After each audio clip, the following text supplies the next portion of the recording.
Please note the views and opinions expressed by the hosts on this show are not necessarily the views held by the station. You're listening to Critical Mass Radio. Now it's our turn. Good evening. What is this, Monday? Yeah, Monday night, Moon Day. Yeah. Welcome to Outside the Box. I'm your hostess, Kate of Gaia. Coming at you 7 nights a week, whether you're here or not. It doesn't really matter. I'm kicking into the universe, and that's all good. Love to have you, though. It's beautiful. Love to see those mirrors. Lots of neat feedback over the last day or so. People testing out their own present abilities, and it works. Isn't that funny? Yeah, I got word from a few people, and when you start putting a little bit of trust in yourself, I mean, and keep in mind, guys, we've been a long time getting back to this point of peeling off as many layers as we have, and don't get discouraged. And I say that because I'm speaking from experience. It's very easy to get discouraged, right? Do not get discouraged if you're not quite grasping what's going on, and that's okay. That's okay. What was the one quote that Kishi posted? I thought was beautiful quote. Just scrolling to it now. As my Skype backs up a little faster. It's from Ramana Maharishi. All right, he said this. No matter what strange things appear, simply take the attitude, let's see, and remain with that. And that's a fundamental basic to learning how to trust yourself again, because fundamentally that is what we have been steered away from. If you look at the system and how the system works, it has everyone trusting in something external to help them. And yeah, how's that working for us? So, and on that note, I'm going to be getting into part 3 tonight. I had contemplated reading all 3 essays together so that they were, on one episode. But I don't want to do that because a lot of things that were covered on the individual shows that they were done are very pertinent to them, and I don't want to distract from the last element of it. And I am going to be working on a couple of different essays. One to fully outline what money is for those that still might not have the concept of how money is a spiritual contract. It will also include things like urine therapy and what is actually being extracted from us there as well in the ether, which was covered in the second part of Raining Cats and Dogs. So I kind of want to do a bit more of a comprehensive sort of Cole's notes of what we've been talking about over the last few weeks, to try to bring a lot of this information that has been coming fast and furious, to bring it into something that people can easily digest. And that for me is my biggest frustration. Not with anyone else but me. It's trying to put into words the very strange concepts that just magically appear and go, oh, that works. And it boils down to trusting oneself. So just going to pop over to the room here for a sec before thanks, Ninj, absolutely. Before I get cracking on this essay, and just do a couple of shout outs here while I'm at it, because I feel that I don't do that enough. I just want to say hi to everybody. I wish I had everybody's customary calling to shout out to you, but please consider that I am anyway. Hey Otis, nice to see you, and glad you watched Cloud Atlas. What a mind job indeed. Here's a trick question for everybody. Does anybody know who Old Georgie is? I kind of left that one alone. I wanted to see if anyone would actually mention the character that Old Georgie is, And if you guys want to pop it in on Facebook or on Skype, that would be great. And if you don't know who that or what that character excuse me, represents allegorically, it will give you a completely different perspective on the movie once you know who and what it is. And I would urge, as always, to watch something 3, 4, 5 times. You will get something different out of it, because that's the thing about epiphanies and discovering these little gems of truth. Once you have them, once you've gathered those pearls, you go back and look at it again, because you've already gathered some pearls from it. You will gather so many more because you have a different foundation now. You have a different moment of now. And I'm going to touch on that a bit more again tonight, explaining the concept of pre-sent versus being in the now. It's a bit of a... it's not that tough to get. I will tell you, though, it is very difficult to maintain. You get those beautiful fleeting moments of, where did it go? Oh, there it is again. Oh, where did it go? And get used to that. I mean, this is about finding your center. This is about trusting yourself. And nothing more. This is about overcoming, and of course you don't trust yourself because there's fear involved. And everything fundamentally boils down to that. Who just got the right answer there? I just saw it. Yes, Blu-ray, you got it right. Absolutely, you got it right. Yeah, that's exactly who and what it is. So if you haven't seen the movie without knowing that, I'll share it in a little bit. I want people to ponder it. I really hate giving answers to people because it runs the chance that I can taint someone listening. Because we've all been so conditioned to seek answers outside of ourselves. School. I know that one, Miss Johnson. I know that one. And looking to be, to have your physical illusion verified by someone else. No, I don't want to do that. I will pass hints along as to what I found and give out concepts for people to investigate and look for themselves. And of course, it's beautiful. I get the feedback on it. When people click on the concepts, it doesn't take long before you start trusting yourself completely again.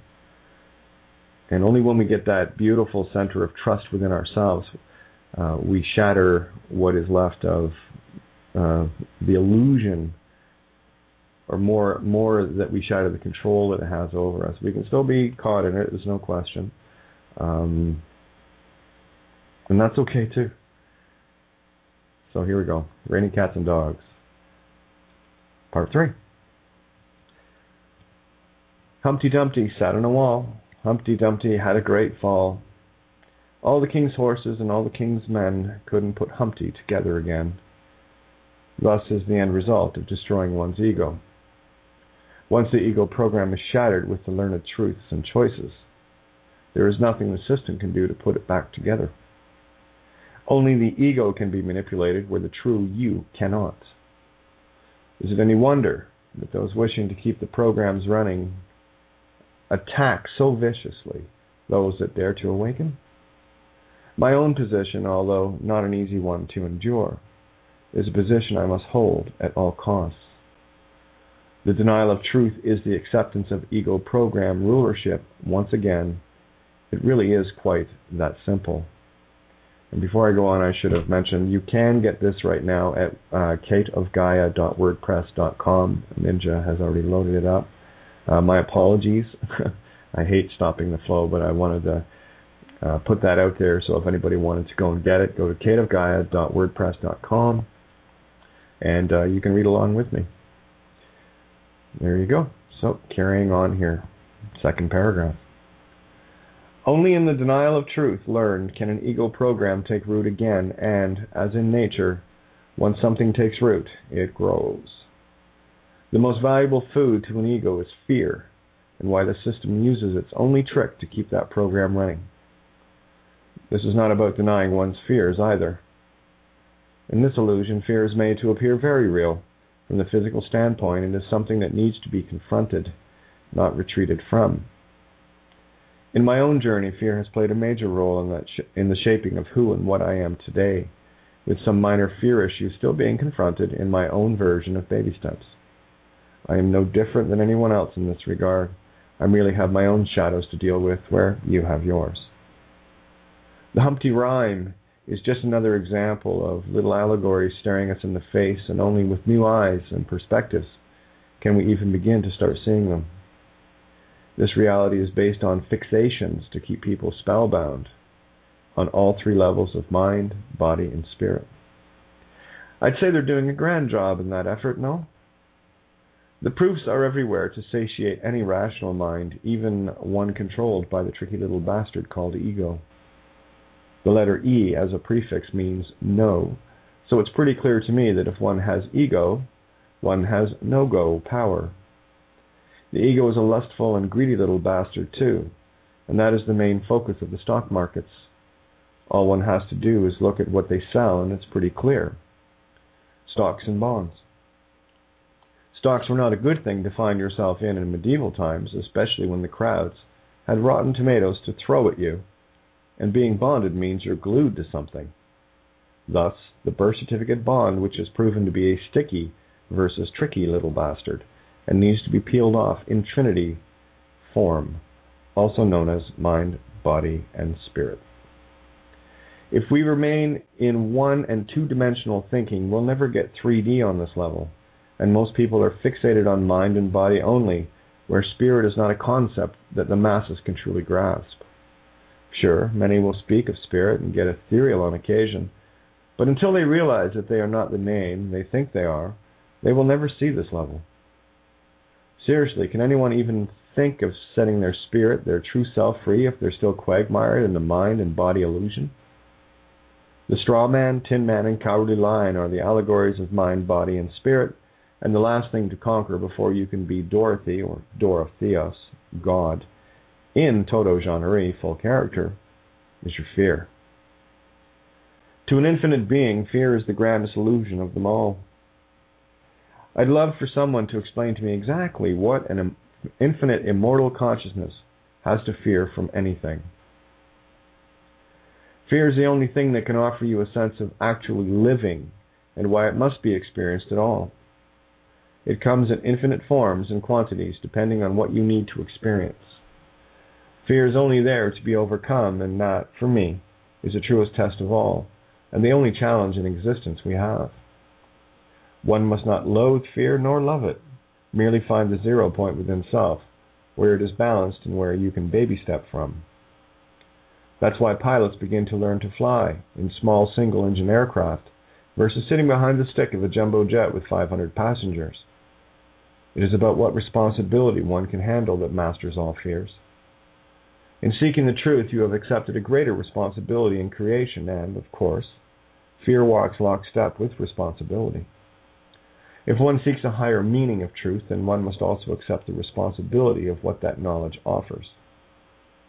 It would be pointless to say that one is seeking the truths of this reality, find them, then just as quickly deny them, because there is some fear attached to it. Here's the catch-22, however, in that you're damned if you do and damned if you don't. By attaining a higher understanding and stepping into it, you become a blip on the spiritual radar, where you have entered no man's land or the neutral zone. I like to use the Rubicon allegory here, inasmuch as once you've chosen to cross the Rubicon River, you are making it clear that you are marching on Rome with no turning back. The very notion of turning back is repulsive to me, but then I made my choice a little more absolute than most could stomach. The good news is they don't have to, but it must be made abundantly clear that once you find the truth and realize the ramifications of that knowledge, one now has the responsibility to stand in that knowledge at all costs, or succumb to the ego and retreat. I already mentioned the catch-22, so if you can't handle the heat, stop seeking the fires. If you seek to save yourself and only you can, where truth will set you free, there is a greater responsibility to be accepted. If you feel you can't handle the responsibilities of being truly free by seeking the truths, stop reading and listening now. Return to the lazy boy and TV. This is not a game for the faint of heart or gimme-gimmes. The higher roads come with a more dangerous path, but the view is magnificent. You can remain as the one tin soldier of the valley making war with the mountain folk, or you can continue the trek up.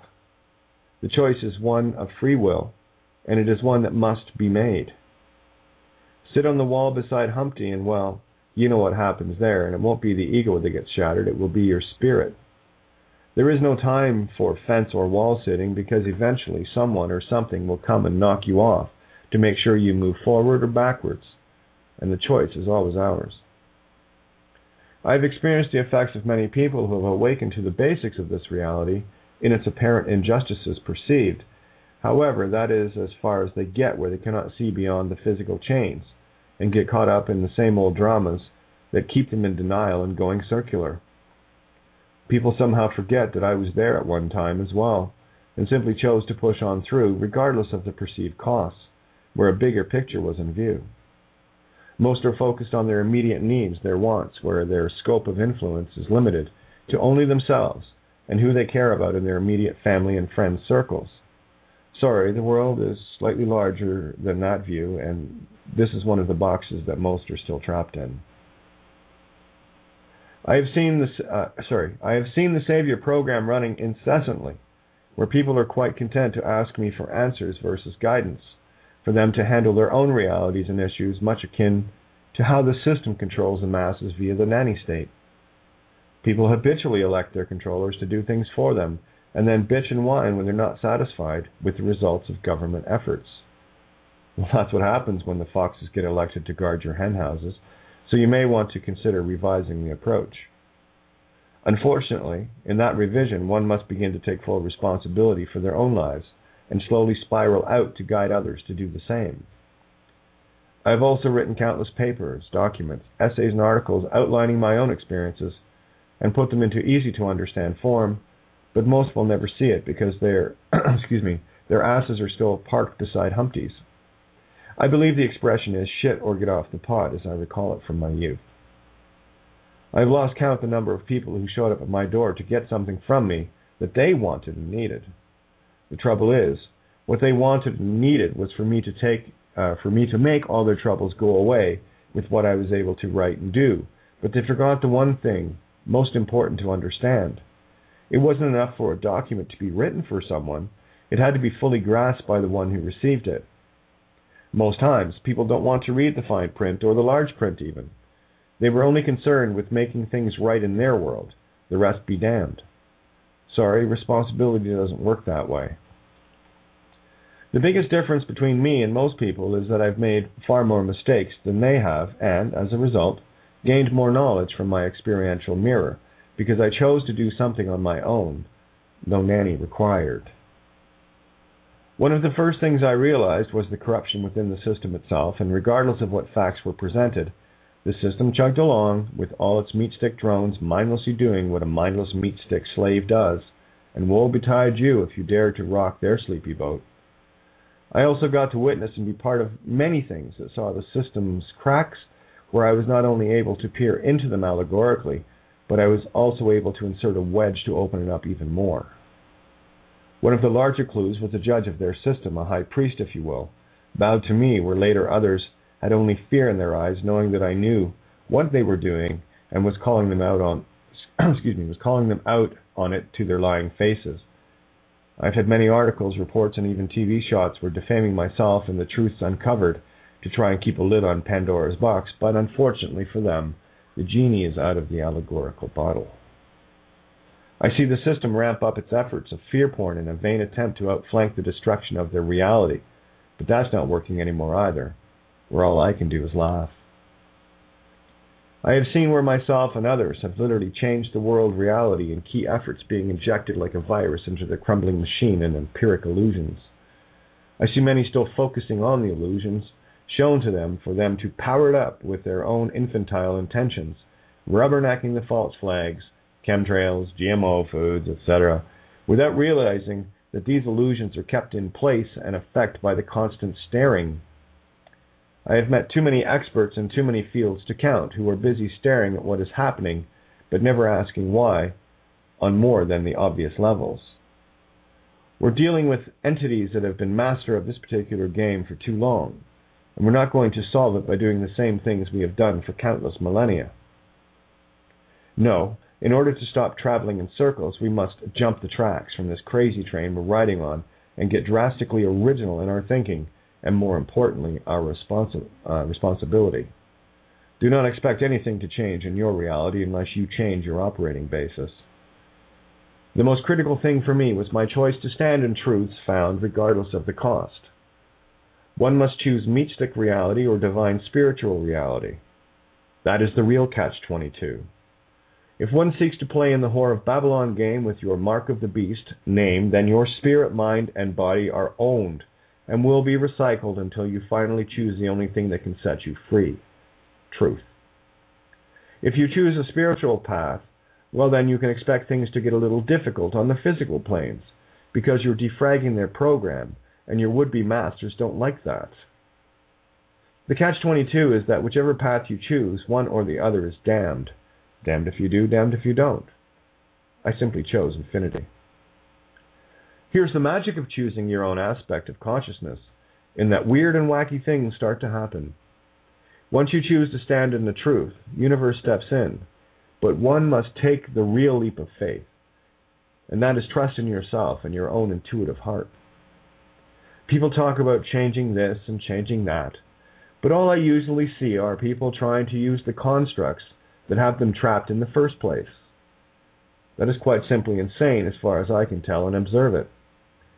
If your car engine starter stops working and it doesn't start after a smack with a hammer, it won't matter how many times you hit it until you know where and how to hit it.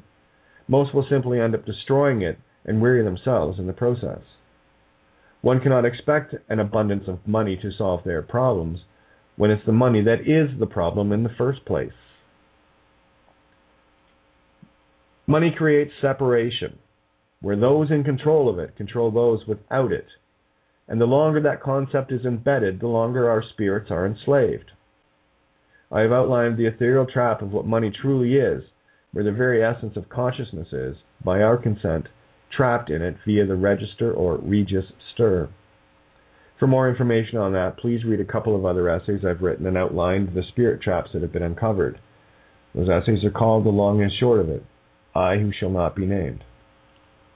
Also, it is not easy to convey these concepts because I deal mostly in what is hidden from view, so it's not easy for people to accept things that they have not known for a very long time, and, that is, their very divine being.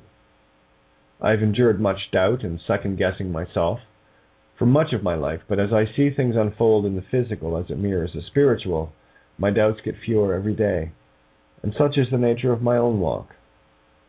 Most, if not all things I talk about, come from an ethereal perspective, where I only see the physical realm as the effect of my own causations. This concept takes a bit of practice, but just like learning to play an instrument, they, like truth, have to have time spent with to make them your friend. I often told people I was teaching guitar to not expect a guitar to be your friend if you won't talk to it. Such is the nature of the universe. Many of us have a lot of garbage to sort through, where we have had lifetimes full of programs and indoctrinations to purge from our personal hard drives, or to clear the RAM of Aries in order to allow our own self-installed programs to run properly. This is where fear comes into play in a major way. It is incredibly difficult to let go of everything we ever thought of as real, but once you realize that it was someone else painting your reality, it wasn't even yours to begin with. In short, you're holding on to someone else's illusions and making them your own. I like to refer to this as defragging the Savior program. All one needs to do is ask oneself if the choice they are making is based on their experience, or is it based on something that came from tradition, culture, religion, school, society, etc. These are all divide and conquer tactics to keep people looking outside of themselves for an answer, or something to blame for their woes. I've done it. We've all done it. Even what I'm writing here can be misconstrued as the very same thing. However, the intent is a lot different now. I am long wearied helping people only to have them throw knives in my back after they have achieved a slightly better existence than they had before. To them, they have won. Satiated ego survival, where anything further would have more responsibility in it. So they move along. I've had people come to me with gifts that were actually debt obligations in the age-old duality program of I gave you something, now you owe me. Woe's betide you if you don't have the answer they want versus the truth they need. That's where you get tossed to the curb and bad-mouthed accordingly. Until people can move beyond these programs, they are lost, and there is nothing we can or should do. They are physical illusionists seeking physical desires. They want their cake and want to eat it too. They want the miracle externally to satiate the physical comforts, and when your magic wand doesn't work for them, because it can't, you become chopped liver. If one is playing the rescuer, one is assuming the role of an external savior, where pedestals are built just high enough for you to step into the wicker man trap, where you will burn. Then there are those of us who are seeking our own answers from the greater than physical illusion realms, where we know something is far grander than our eyes can see in this limited one-dimensional light realm. The simple truth is that all things in the physical can only be seen in the past, never in the now or present moments. It takes all external light time to travel to your eyes, be it from a perceived distant star or the nose on your face. It's all in the past moment. We must learn to begin to be observers from our own 0 point, where your source of light is now, since you're generating it. That point of light is centered in your heart, your macabre of your consciousness. And the only way to begin seeing that is to start closing your eyes to the exterior past illusions. This is the only place you can be in creation mode, the present. Always keep in mind the golden rule and the trespassing on others' free will choice. Creation is not a democracy. It is a unanimous anarchy, where all things must be accepted by all participants in co-creation of the worlds we envision. The ego is the one that says you can't do something when your own heart, you, knows you can and should. Only fear gets in between. We have long been taught to doubt ourselves based on groupthink and peer pressure, our pre-indoctrinated program since our literal birth into this physical game. The lessons you seek to learn will be learned this time, or they won't. But just remember, the playground your choices will see you exit or re-enter lifetime after lifetime, until you can finally say enough and trust your own heart. For those hearing or reading this, be grateful that you got this far and make a choice as to where you go from here. This realm is all about lack and loss, winning and losing, or as simply put as I can, it's about contrast. To learn the value in that contrast and be grateful or spiteful about it. The hardest thing I have to confront daily in others is their ego and its walking on rice paper to have any resemblance to a normal conversation. Ego loves drama, blame, emotions, desires, things, entertainment, etc., because that requires no real sense of responsibility, and where trespassing on others is commonplace.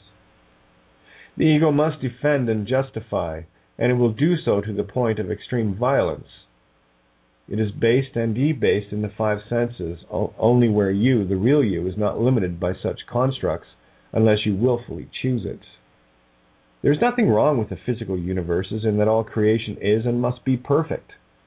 This particular playground has been run by the bullies for too long, where the physical realm actually rules them in their own possessed mirrors. There are those of us that have chosen to play a different game here, one of a higher purpose, in our own self-discovery and planetary prison break. I choose to let the perceived fools puff up their peacock chests in self-aggrandizement, where they are the big sharks in a small pond and less than minnows in the larger oceans of truth. Unfortunately, the sleepy slaves are awakening to their chains, and every day more and more enter the fray on the I've had enough side of things. It is a short step from that awakening to what is really going on, but one must get outside of the constructed box to destroy it. The divided and conquered cats and dogs have been running this asylum for too long, where these are our own aberrations, our own reflections within So where does the blame truly fall? When we hand over our power to external constructs, it will only be the most ego-trapped beings that lust for that power. Are these the parts of our consciousness we really want to have determining our reality? Or are we going to finally say enough, let go of the garbage, unpack our collective camels and move forward? The only other choice is the devil we already know, and we've seen what that got us. All of the perceived ancient teachers have been telling us the same thing, where the truths were distorted due to our own believing in what some ego-driven meatstick told us as we played the infinite game of telephone, where someone altered the message along the line, where some of us are trying to repair it.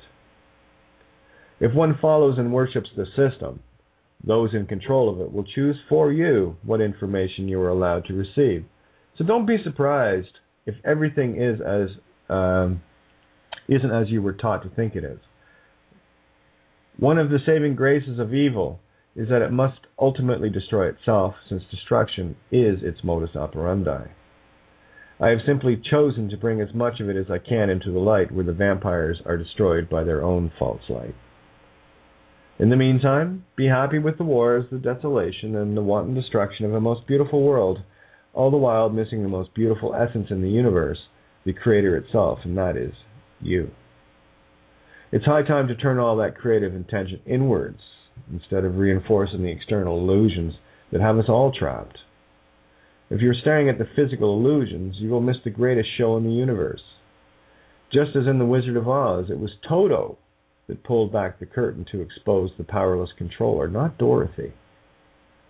You have to be in your full character to see past the apocalypse, to find the door of Theos, the door to your divine self. This yellow brick road we each have to walk in our own way will take you to the Emerald City and beyond. It requires only that you walk it, regardless of the illusional fears you will think of and ultimately manifest for yourself and others if you're not careful. God is light, ye are gods, remember? You can do greater things than I, as it was so eloquently and humbly stated. Sorry, there is no one coming to save you. That is yours to create for yourself. There are no answers in this system to solve this system. It was never meant to be solved, only torn down, exposing it for the lies and destructive fraud illusion that it is.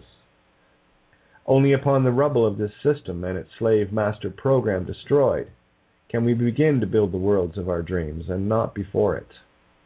That which you resist will persist.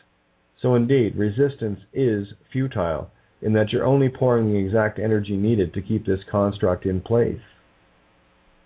I choose to rubberneck the truth and keep my eyes on the prize, as it were, versus constantly powering up the very things that have kept all of us enslaved and worshipping this false idol that keeps the serpent eating its own tail. This is a never-ending story into a journey of self-discovery and infinite potential, and it truly is a magical place once you begin to see it, and I know some of you are. The journey home begins trusting where you live, and nothing and no one else. That includes what you're reading or hearing here. We have too long been ruled by the paintings of reality by others that had it in their best interest to keep you in a perpetual lockdown. But the keys to the kingdom are contained within, exactly where most will never take the time to look. Such is the nature of bread and circuses and external beliefs. Such is the program of ego.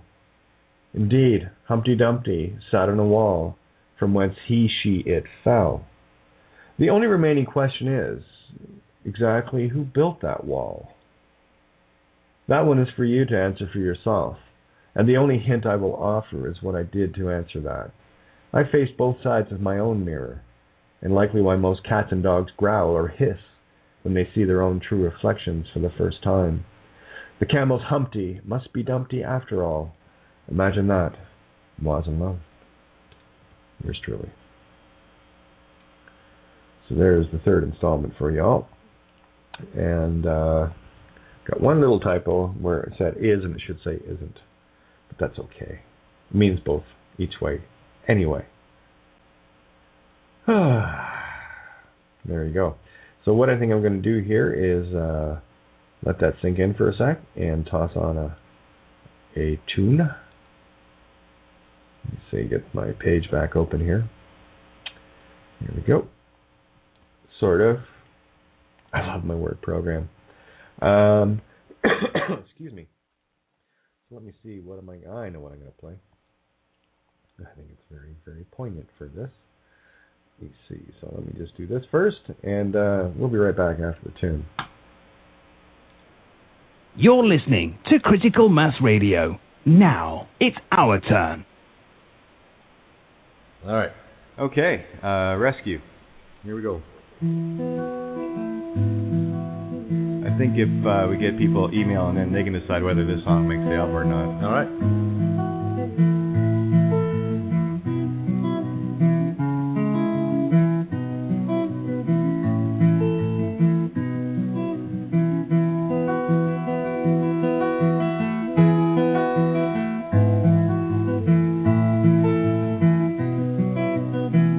Take my hand, rest your weary heart a moment.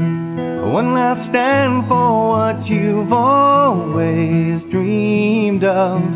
Here I am, an island in your stormy waters, and rescue. It's just a word away. It's just a word away. I've watched you try, I've seen you spread your wings to fly, without a place to land, not so much as one horizon, but you push on through every wall that still surrounds you. Set down your stubborn pride, it's a friendship I can't hide, so take my hand. Rest your weary heart a moment. One last stand for what you've always dreamed of. Here I am, an island in your stormy waters, and rescue. It's just a word away. It's just a word away. You think that I don't hear you when you say you'll find that's true. It's what you cannot say, it's your eyes that give away. I know when my friend's hurting, that's why I'll share the burden. I've been where you are right now, I'm still there, still learning how. So take my hand, rest your weary heart a moment. One last stand for what you've always dreamed of. Here I am, an island in your stormy waters, and rescue. It's just a word away. It's just a word away. Take my hand, rest your weary heart a moment. One last stand for what you've always dreamed of. Here I am, an island in your stormy waters, and rescue. It's just a word away. I said rescue. It's just a word away. Hey, it's just a word away.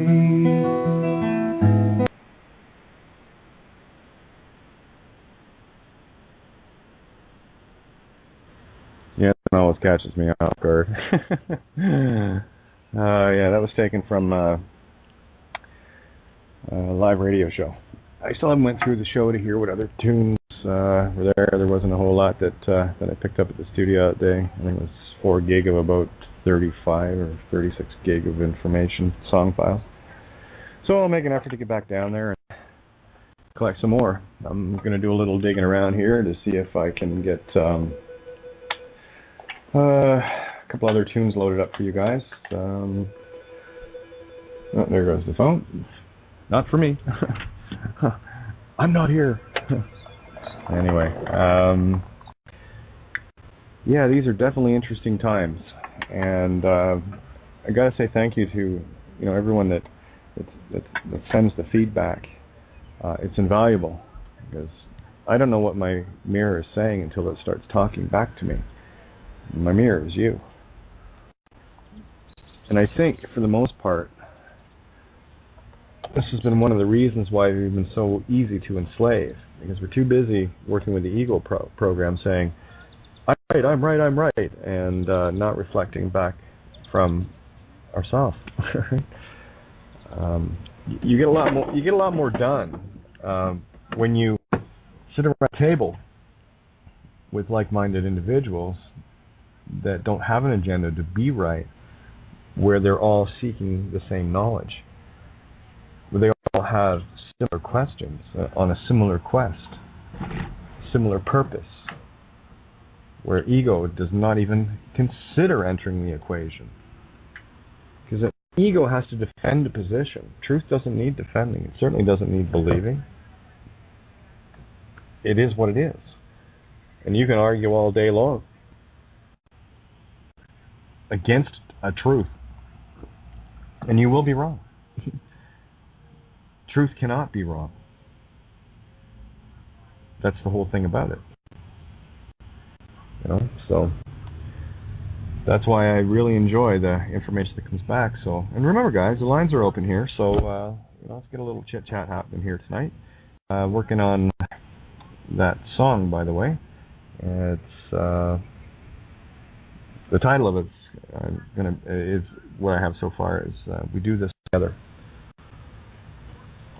It took a little bit, but, as per normal, when I picked my guitar up with intent, it's amazing how the one thing that and it was very obvious once of course that's what it's supposed to be. When I started playing through the mainstay chords of it, how the chorus worked out, it's almost, that's the thing, it's so much easier to download a song when the verses come in first, and much more difficult when the chorus comes in first. Because the chorus is the highlight of the song, right? So if the chorus comes in first, you've already had the musical orgasm, right? So it's kind of, okay, we'll go back to foreplay then. Right? So, but anyway, it takes a bit. And one of the things that I do love about it is when you do get back to the verse that's been a bit sticky for you, didn't download when the chorus came, then you go, yeah, and then you get this beautiful balance of orgasm from the verse and the chorus. So, see, good and evil, even in songwriting, unbelievable. But so please, guys, I'd love to hear your thoughts. So you can call in area code 661-467-2401. Of course, refresh the page if you don't see the little Skype button where you're listening, and you can hit the Skype there and call in. As soon as you get on the board, all you have to do is hit 1 on either on your phone dial pad or open up the dial pad on Skype and push 1 there. Or if you're in the Love and Stuff room, just let me know that if you're on Skype, well, you have to be if you're going to be in the Love and Stuff room.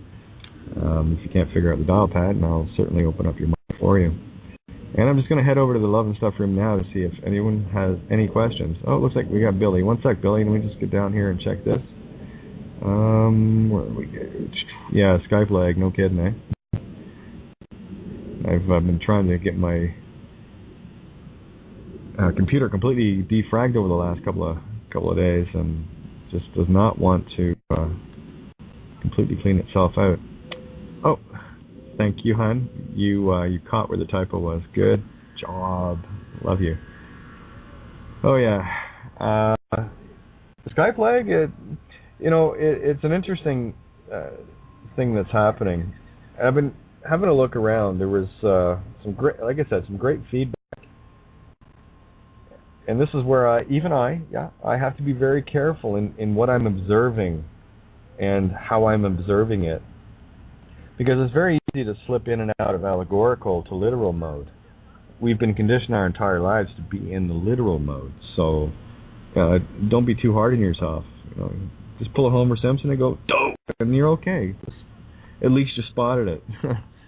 It's when that's the thing, when you can't spot it, or haven't been able to up to this point, you're going in circles anyway. So, Billy, what's on your mind tonight, my friend? I like what you said. I was tuning in and out. yesterday, but you're talking about the 30th level. I mean, you're spot on every time.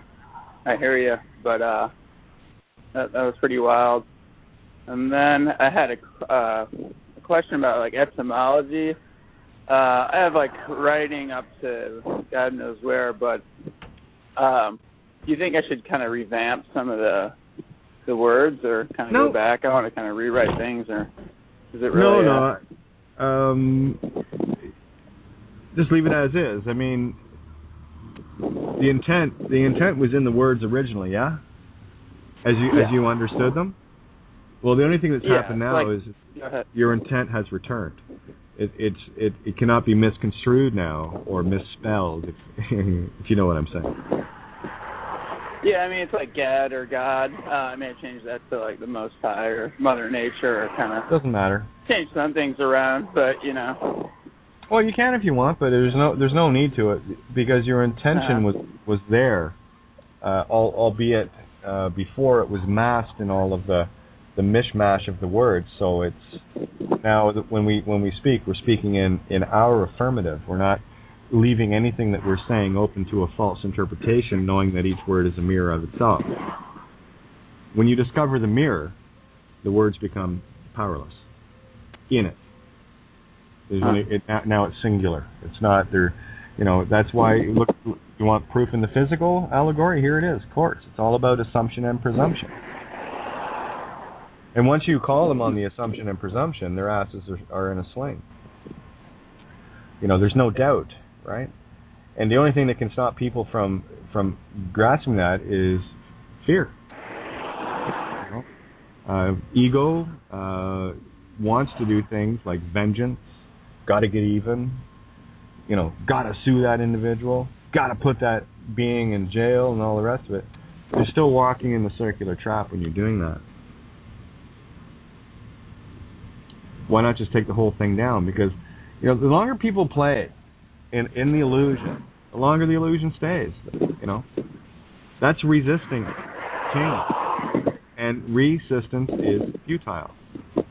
You either accept the change and move on, or, like I said, go back to your lazy boy and your TV and your reality TV and all the rest of the crap that goes along with it.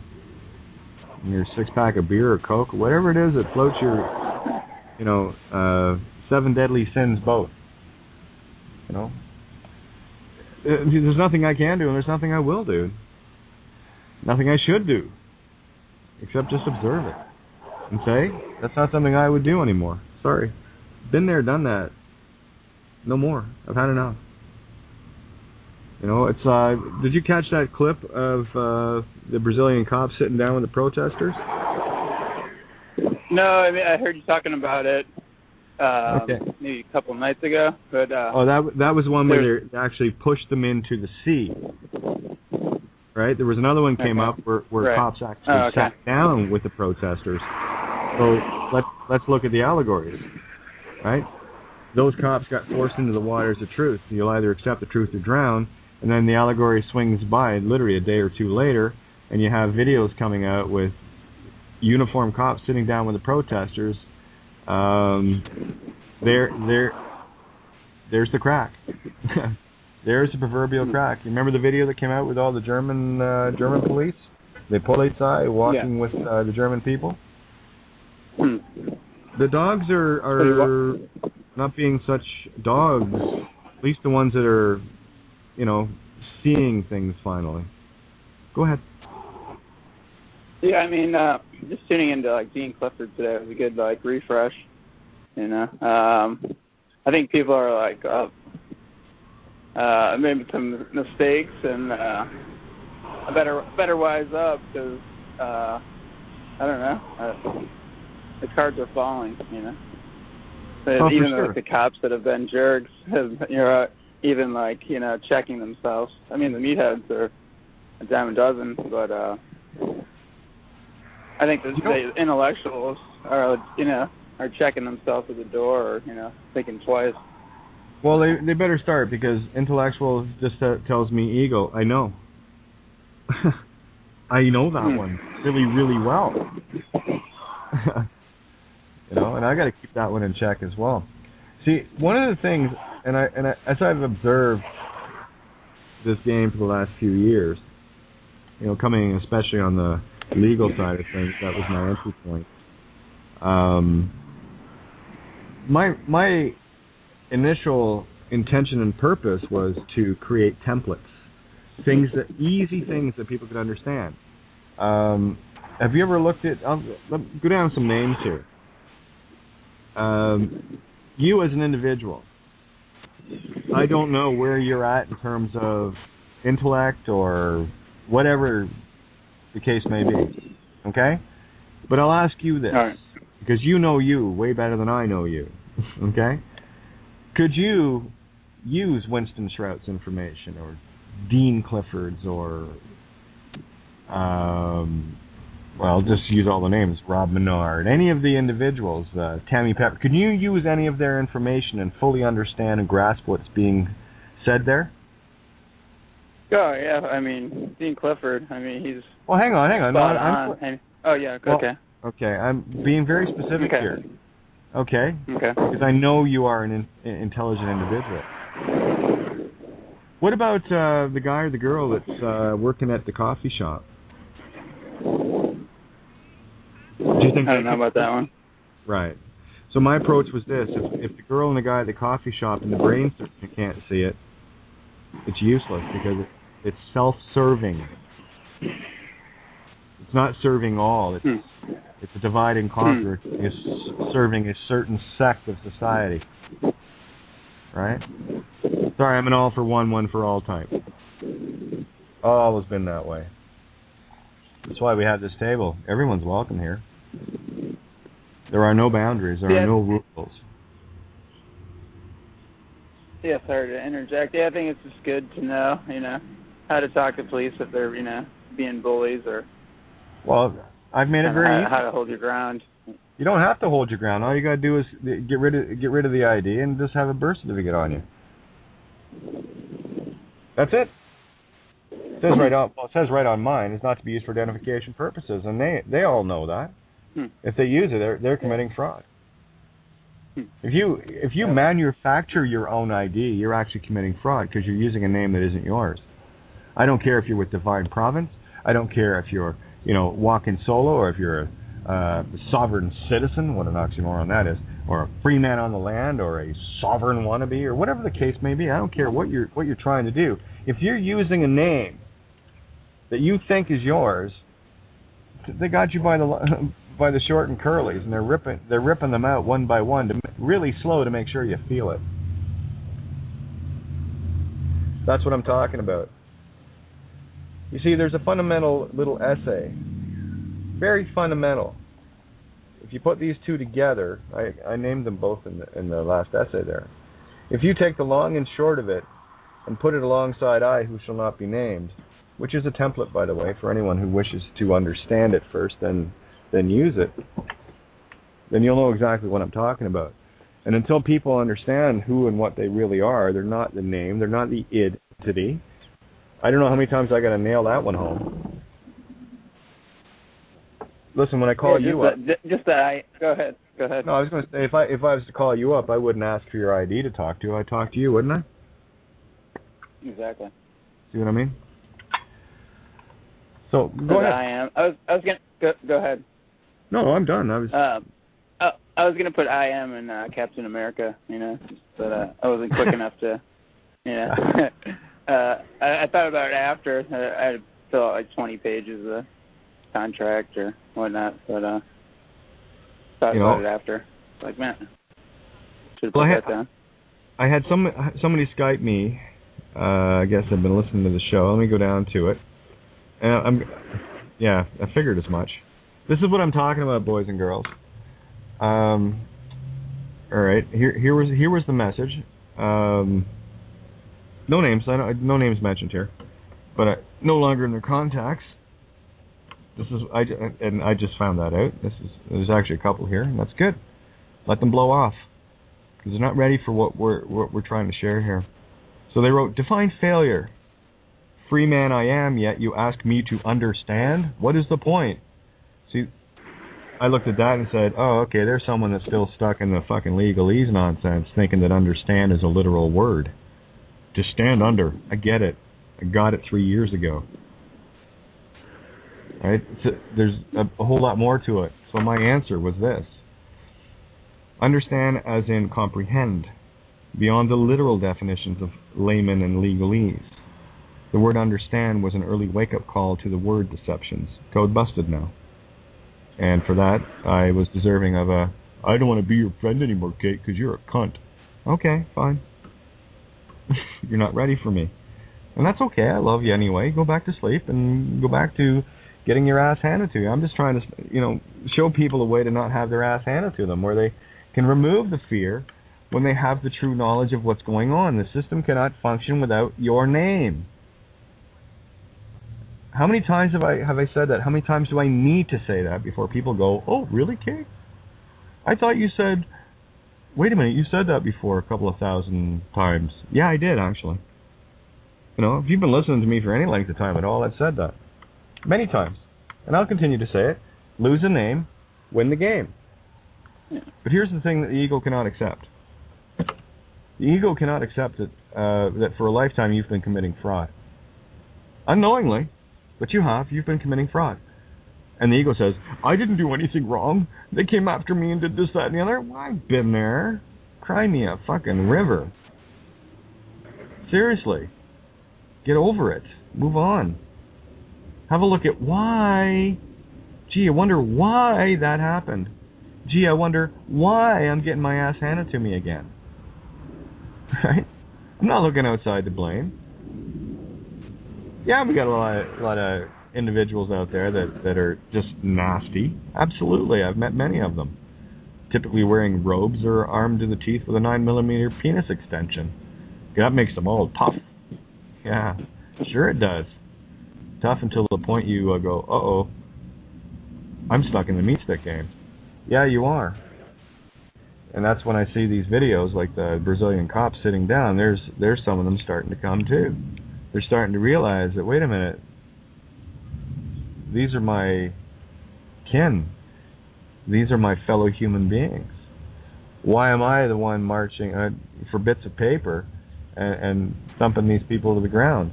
I mean, typically in the U.S., great example, they want the ex-military, they want the jarheads, they want the troubled individuals, they want the guys, the bullies and the bullied. Low IQ, why? Because those dogs are easy to train. Give them a nightstick and a gun, and they're like, oh, goody, and then send them out. If you go out and collect treats from people, you can come back and I'll share the treats with you. Okay, Fido? And Fido says, sure thing, boss. And they get in their cruiser and they go out and chase cars like just what dogs do. Look at the natural world, you'll see it. Dogs love chasing cars. So where is it in the human form? Well, there it is. But it's as simple as that. Yeah. Go ahead. But yeah, my father I got in an argument with today, and I wasn't even trying to, I was just doing my own thing, and he fought in Vietnam or got trapped in it. He was like a landmine sweeper when he was 19, and he's still brainwashed. I mean, yeah. Listen. Pick fights, Well, you got to remember, when especially someone that goes into the military and serves in a combat zone, there's a lot of responsibility there, especially if in any case where the individual took another life or saw another life being taken, right? You're party to the criminal acts, whether you did it or not. By omission or commission in the military, if one of your brethren kills someone, you're as guilty as they are. You're there. You're the getaway car driver in that one. Right? So there's a lot of guilt there. You got to remember that. So be careful when you're pushing those buttons. Yeah. I mean, I tried to stay neutral. It's like, I just had to walk away. It's like, all right, I don't know where this is going, but... Smartest thing to do, my friend. Smartest thing to do. Yeah. I tried to walk away in the beginning. Like, oh, yeah, they want to call you back. No, the ego's got to justify, right? Ego's got to justify all its wrongdoings. I did this because... Even corner, Go ahead. Oh, that was it. I did that because, or you did that because. Exactly. And then it goes circular. You know. Yeah. You know, well, here's the thing. That's been my father last year, you know, just talking about anything that's real. Yeah, was he, or not real. Did he volunteer or was he drafted? He was drafted. He flunked out of, like, art school, Kent State, and then he was drafted. And then people, like, nobody supported him when he came back, and I don't know. I mean, he's an artist, which is, I don't know. I don't meet too many Vietnam vet artists, not to say that, aren't. But I guess he's a different breed, but still has the same mentality. And he's 65, I think, I believe. Oh, yeah, you get locked into that. But, you see, and there's another little truth that you let loose. Because he wasn't in college, he got drafted. You see, they want to keep the intelligent people where they can manipulate them back home, and they'll just send those that they deem to be, worthy of a trench to go and do all the dying. Right? We have Jeremiah here, by the way, and Lambertus as well. So I'll get Jeremiah in. Jeremiah, how are you? I am awesome. Discovering some things, getting those downloads, and just like speaking clearly, and whatever flows just flows, and it's just perfect. And I've been working through some concepts of a bunch of different little bits and pieces, and just trying to put something together and giving people different perspectives to look at it. And what I want to introduce is this idea that we are creating our reality, and there's three ways into which that I've thought about bringing about this mechanism, and it's been through various work that I can't name right now, but just trying to piece it together and having some fun with it. And I can tell you what that is, and let's see. The idea that I'm bringing about here is there was this idea that we are, say, a metallic orb, right? And I'm sure you've heard of this.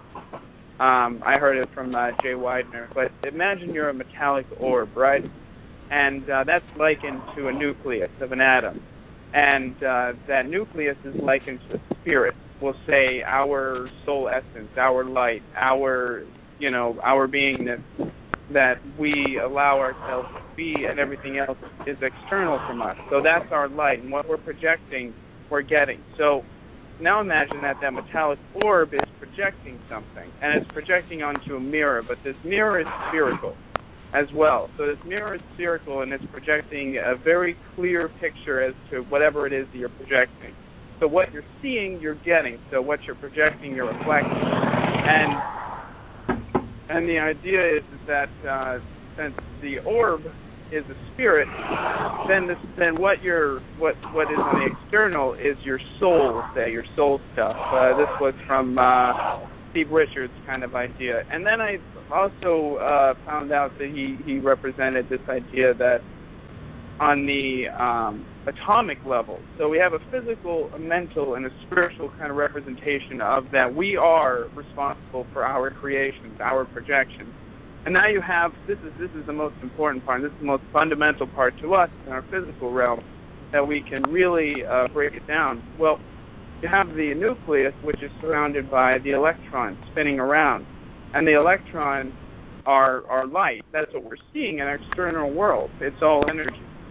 And how we're interpreting this energy is based on the beliefs that we have about this world, based on what we were taught to believe about this world. So as we're projecting on, say, like 3 different levels, so people can wrap their heads around what this concept really is you're projecting, you're reflecting whatever it is on the external. So it is that mirror concept that you so eloquently reproduce. And I've just been working through this idea. So basically everything's energy, and we're interpreting it through our 5-sense, mechanism. And it's according to our will. And unfortunately, this world is, say the same thing. It's a metallic orb. And what it's reflecting is not our will, but someone else's will. like I said, our imagination and our intention have been hijacked on a global level and towards someone else's benefit rather than our own. So if we each find out that we are the power of ourselves, that we are the authority of ourselves, and start projecting what we want rather than what everyone else wants for us, then we are already empowered and we're creating something that we want, and we're creating deliberately rather than by default as we have been. Agreed. So that's my little rant. Oh, good. That's right on the money.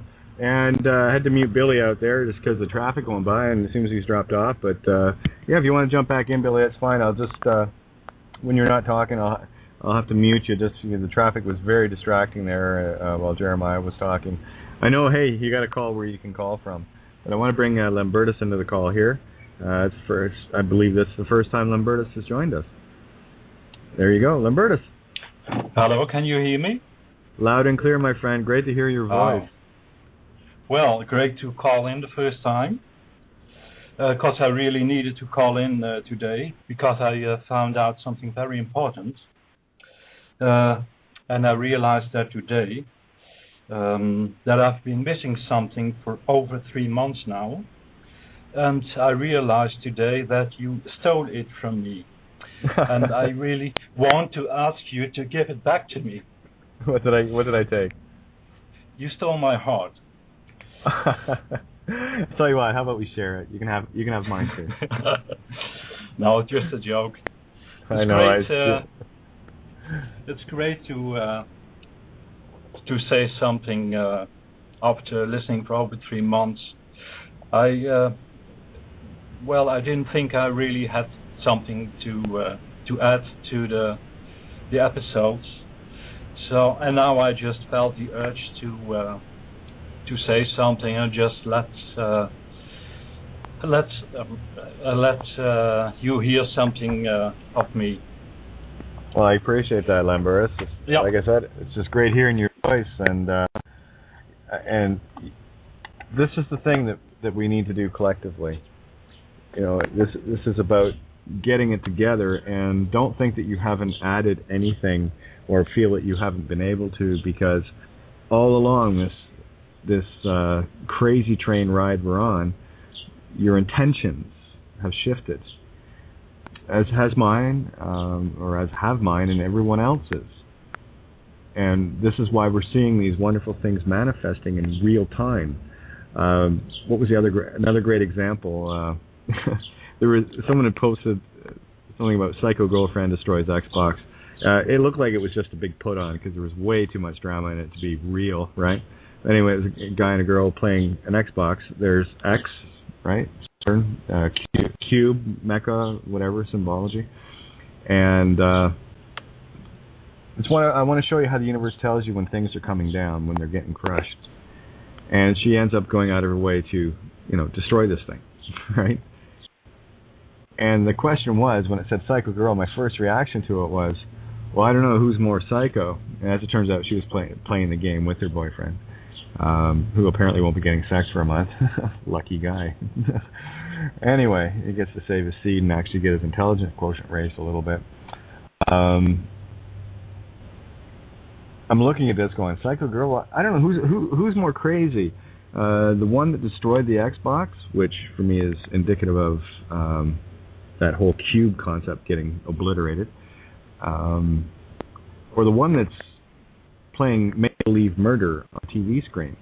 You see, because when you heard all the arguments that video games are making kids violent and blah blah blah. Actually, no, it's worse than that. You see, because when you take kids that are playing these games, and they're very violent, I assure you, especially the the Navy SEAL ones and stuff like that. And of course, their targets are always non-white. What are the odds of that, right? For the most part, they'll throw some whiteys in it on occasion just to make it look like they're playing fair, but they're not. But here's what's happening, especially with video games, because you get so internalized looking at the game and get so into the game. What do you think those kids are manifesting outside of themselves? We already know the energy is getting stolen from us. We've already found a few ways as to how they're doing it.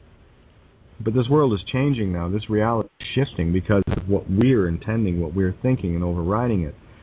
And every time we come up with a new concept, or we have that beautiful epiphany download that says, click, you've just downloaded something for the entire universe. Right? Not just for you. Yeah, it feels great. I got this great concept, blah, blah, blah.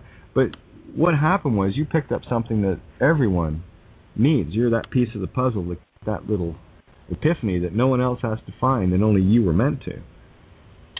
So when you start looking at the bigger picture of all these kids and their violent games, adults too. I don't limit this to the kids. The adults that are buying these game stations and what have you. These are complete mind control units, and of course the kids that they want and they're monitored are the ones that really know how to work the joysticks, because there's a job waiting for them on a real video screen where they get to kill real people using the same joysticks, called drones, right? It's perfect drone training, and it's perfect desensitization, and it's perfect for maintaining a warlike intention to keep that nightmare alive. Do you see where I'm going here? If you're staring at these violent games, whether it's cartoon, I got to tell you, these games now they're very real looking. But it's a whole concept of playing make-believe murder that's manifesting itself. And we wonder why, a lot of this nonsense has been going on. Look at the correlation when video games came out to the violence that came right after it. And who was it that was doing all the violence? It was the U.S. military. And that's generally who's starring in all of these videos. U.S., and I'm not going to exclude the U.K. as well.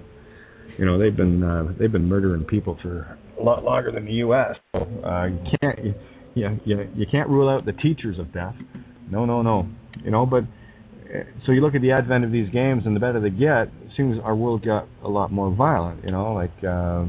Starting off with the first go at Iraq, then the second go with Kuwait, and of course Afghanistan, and all the rest of it. And they base a lot of these video games on these very regions. So not only are they creating that murder intent, kids and all this energy getting poured into it, they're actually focusing it on where they want it to be. But there we go. There's another concept or a tool that the system has been using that is now dispelled. Right? So. Well, yeah. Go ahead, guys. Go ahead. Well, I was going to say that, they've been using these tools to fabricate a reality to convince us outside of ourselves. And now they have these DNA things where you will someday, I'm sure they'll be trapped within these computer systems where they're in this synthetic world that they're trying to reproduce. It's just they're trying to reproduce the natural world. And it's causing havoc and chaos because it's like a direct equivalent opposite to this vibration, it seems. So it's just that controlling mechanism that's keeping us away from our true self, and so they can harness our energy. But yeah. Well, they got to keep it. They got to keep it entertaining. Bread and circuses in Rome. Come on down. We've got a couple of hundred Christians. We're gonna use as to light up the Colosseum, and we're gonna have some other prisoners getting eaten by lions and tigers and what was it? Lions and tigers and something. Oh my! What was that? Bears? Yeah, lions, tigers, and bears. Oh my! Yeah. See, and there it is. There's another click with Wizard of Oz. Why did she say that? Right. Lions, tigers, and bears. Oh my! Well, because those were the beasts of choice in the Colosseum, in the gladiatorial warfare, right? Right. Again, where attention goes, energy flows, and what we need to do is start spotting the things. Just want to finish this concept. Spotting the things where this attention is being utilized and becoming aware of it. It doesn't matter if the ones that are doing it aren't aware of it. Only one of us, if but one shall awaken. Now take the full context of this. If but one shall awaken to each and any and every concept, it matters for all. That's the judgment. And I did pull the universe card today, by the way, so we're well on our way. Go ahead, Jeremiah, sorry. Well, I was just going to mention that, where attention goes, energy flows. And it's amazing to me how these television shows, like America's Got Talent or whatever, I don't watch this television, but my mom just called me up on a whim. She said, there's this guy on television that is levitating. And he's using acoustic. He's using vibration, like, deep guttural sounds, like, kind of like that. And he's actually creating levitation. Like, you see this man perform levitation on a stage, and everyone is shocked. Like Howard Stern or whatever, some disc jockey, puppet. He immediately dismissed this guy because he seems weird, outside of the norm, like he needs to be in a mental institution type of thing. And then he levitates right on stage, clear as day, like practicing these phenomenal abilities that we have, where it seems like they're desensitizing people to these amazing feats of spiritual progression. Well, look at someone like Howard Stern, right? The guy is completely dependent upon low-level thinking schlocks that don't know their arse from a hole in the ground and like hearing someone talk shock radio, basically focused. And I mean, I listened to this years back. I listened to him for maybe about 2 weeks. When a brand new show came out, I could get it up here and whatever to see what all the hype was about with this guy, right? And I got to tell you, every show was the same. It was how can we grow somebody out and how can we talk about sex in a different way and have shock radio. So what happens with someone like that on stage? They're showing it very clearly, very evidently, in living color in front of millions of people. The power of sound. In the beginning there was the word, and then you have the schlock jock, Howard Stern. Of course he's going to try to take it down, because all of a sudden everything he talks about, that guy doing what he did on stage made everything that whole panel represented and was all about useless. Yeah, I'm sure that ego would get really upset, sure. And how do they accept that into their reality and continue to go on, to the physical realm? I mean, there's obviously more to life. This guy's levitating. How did he do that? Through consciousness, through intention, through will, through just passion, and his natural state. Yeah, exactly. And he's helping to bring about this way of being for other people. And that's a positive sign, and that he actually went to mainstream media, and hopefully he has good intentions. From what it seems, he does. Then hopefully he doesn't get corrupted, because who knows? Won't matter. Most people have a price. But yeah, that's it won't matter, too. Yeah. It won't matter. I don't care who's corrupted. The only important thing to me is that I can't be. And that's the line I hold, and I will not yield. Beautiful. That's the difference. Yep. That's why I kind of wait patiently for others to. I just click, and as I'm gonna tell you, holding this line is it's grueling. Come on, guys. Come on, you'll get it. Come on. And that's it. That's all I'm waiting for.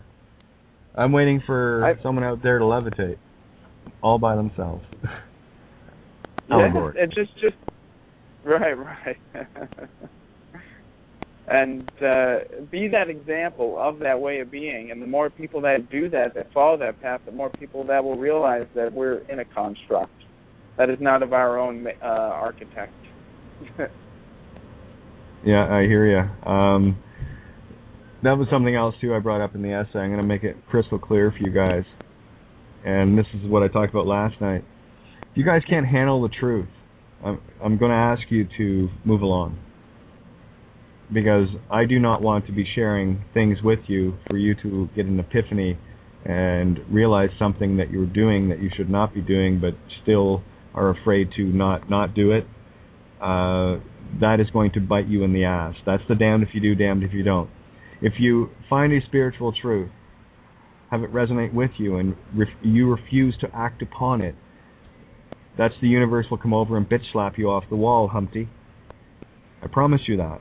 And it won't be your ego that gets shattered. Okay? So this is what I speak of when you can have all these shows and talks and everything that you want, but you better make damn well sure you understand the ramifications of what you're choosing by your consent to be here. You are choosing the higher road, and with the higher road are greater falls and greater potential of falls. But I will tell you this, as I said in the essay, the view is magnificent. And once you get to a certain point, and you will know when you get there, you are untouchable in this realm. That's why I get agitated. I do. I really get agitated when people say, well, what happens if the cops do that? You see, look at you, manifesting. Why would you wish that upon yourself or me or anyone else for that matter? Look what you just created out of fear. You go into the physical and you stay there. Why don't I carry any ID or anything of that sort? The only thing I carry is a copy of the fraud, just to make sure that, not that it's going to happen, but if it ever did, and it won't, it's because I carry it, it won't. They're hooked. They're done. Right? Because I know that anything created off that bond that was glued to my spiritual ass when I was a baby has been peeled off spiritually.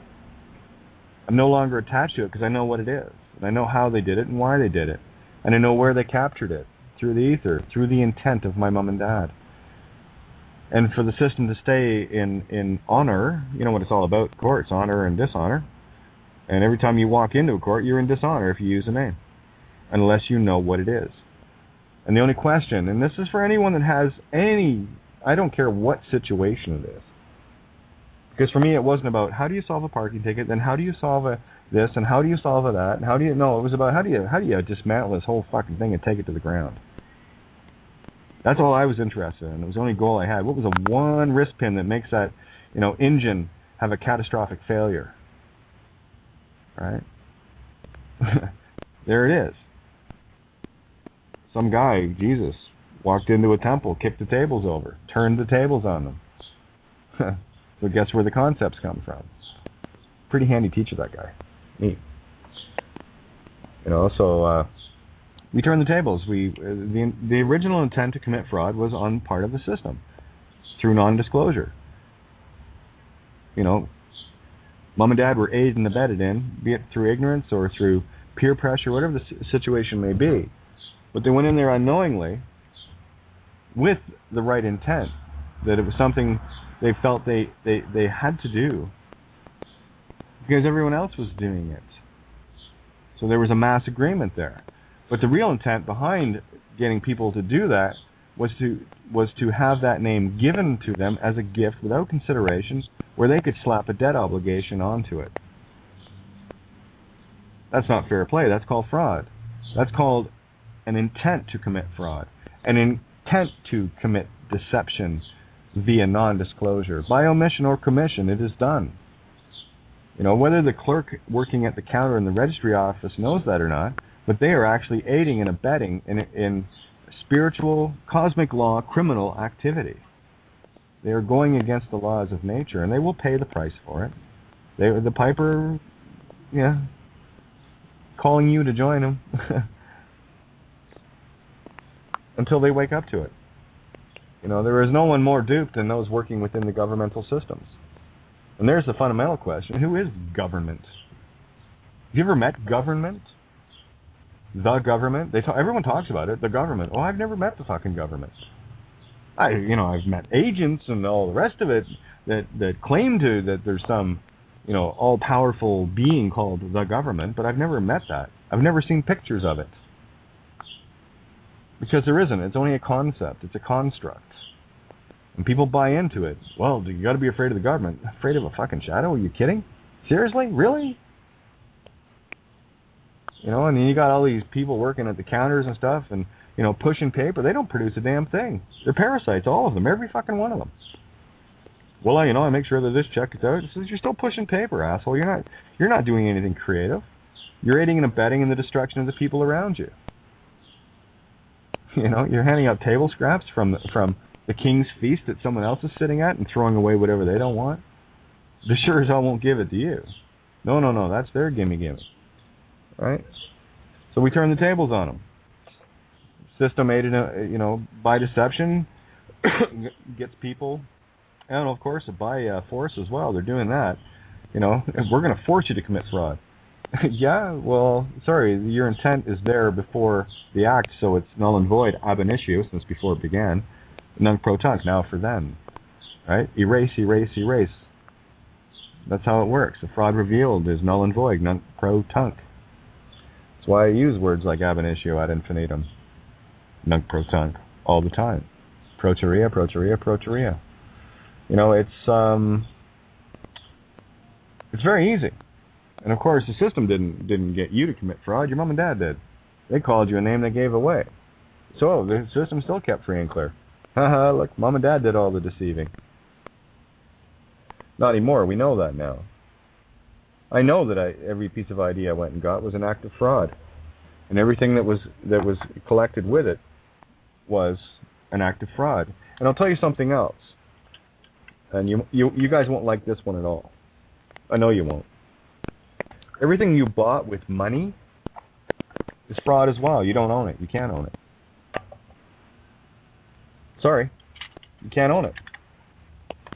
Because you used something that wasn't yours to use, and you used it in fraud, so of course the system's going to walk in and take whatever it wants, because you're the one committing fraud by using their Federal Reserve notes, their Canadian dollars, their British pounds, their euros, or Irish punts, or whatever the hell you want to call it, yen, yuan, renminbi, pesos, any form of money. It's all pegged to the Federal Reserve note.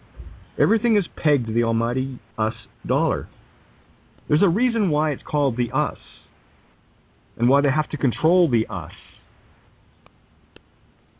It's why there's so much arrogance in the US. Holier than thou. How else can you get a nation of people walking around with this military and saying, rah, rah, go, you're American Army, you're American, oh, shut up. You're United States Marine. Yeah, please.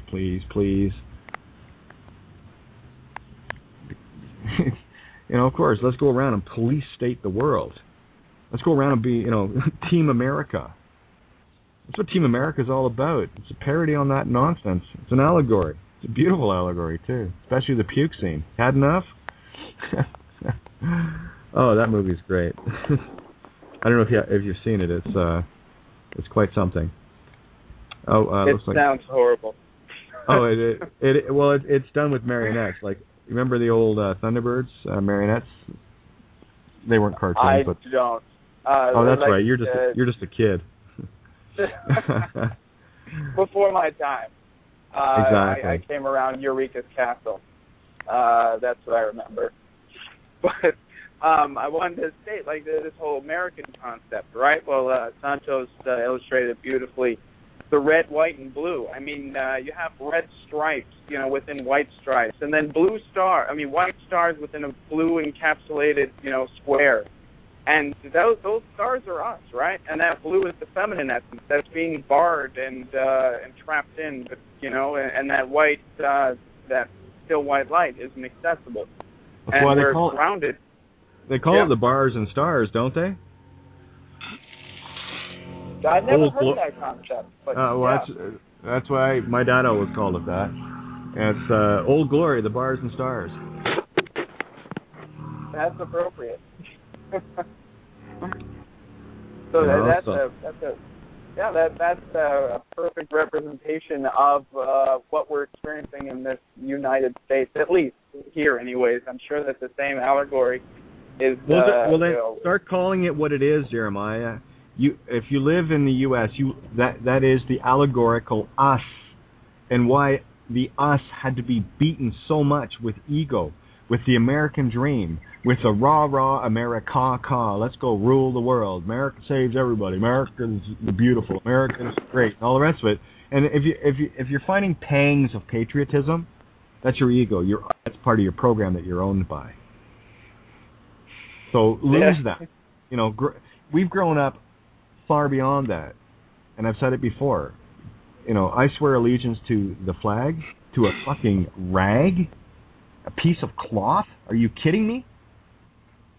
And for what it represents? Well, what does it represent? It represents enslavement. So there you go. There's what I got to tell my, Pledge of Allegiance to an inanimate object and what it represents. Just like the government, an inanimate object and what it represents. And you hear all this talk about this wanker Obama, right? Beautiful, beautiful. What was in the Irish government there? They were forget the deputy's name from the opposition party. Oh, she just laid Obama to waste and called him what he was. And all this talk about, and you know how I've been tracking the birth certificate and how it's being unveiled. What happened was spotted, of course, the universe sends everything in the now, so I look at it.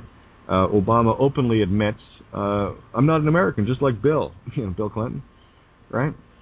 And, well, of course he's not. Of course he's not. What part of, guys, you need to wake up. It's not about Obama being wrong.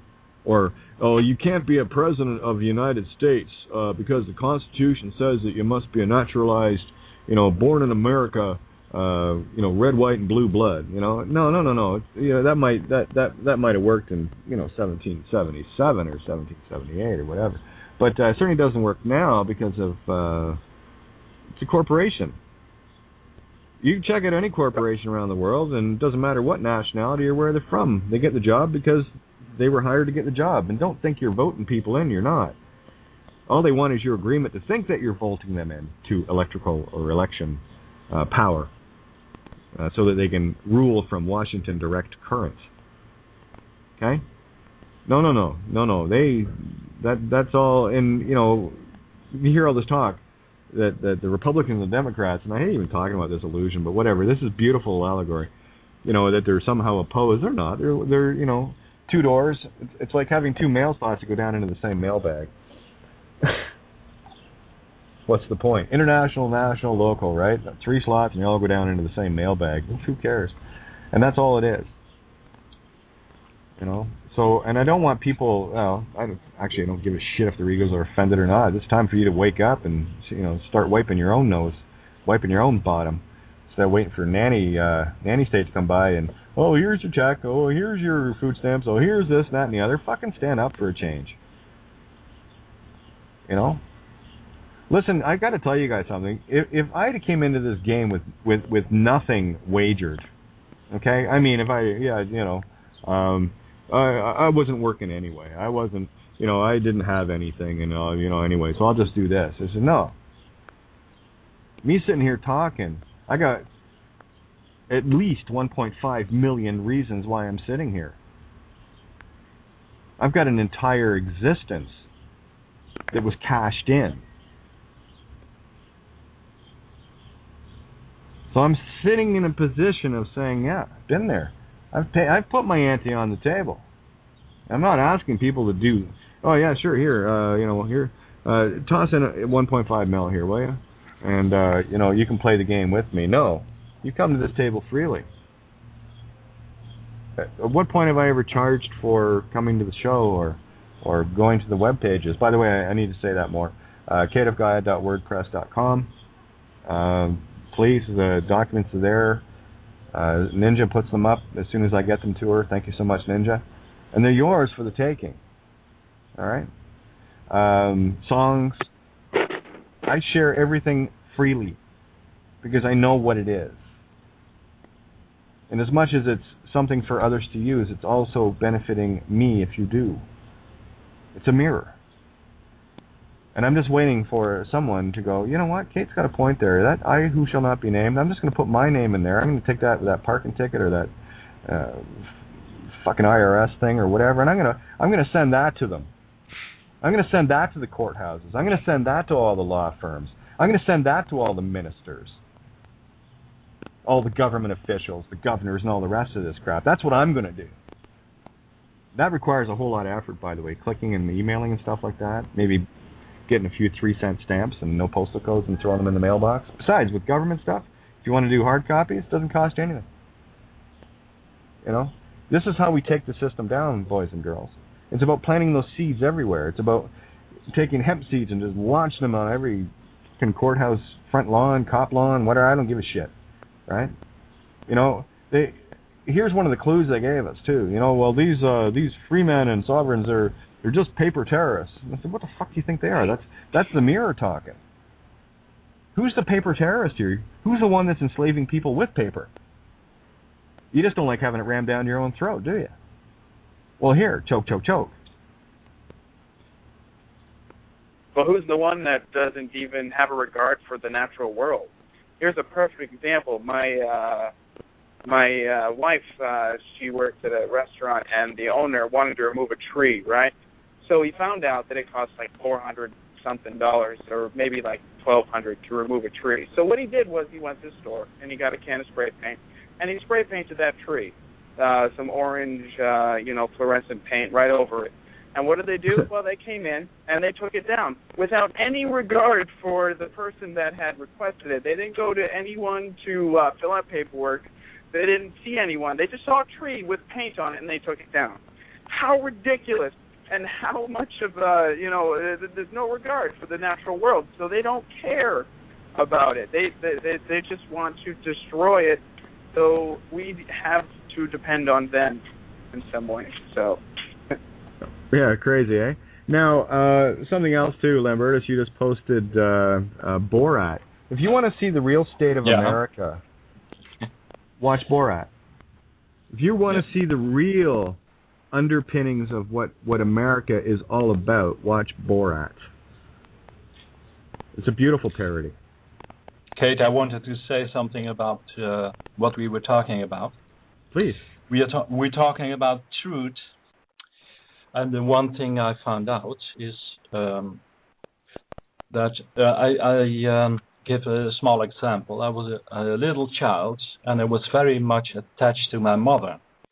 My mother went to the doctor, and the doctor saw I was very much attached to her. So the doctor sent him to kindergarten, so he gets detached from you. In the kindergarten, I didn't like it very much there.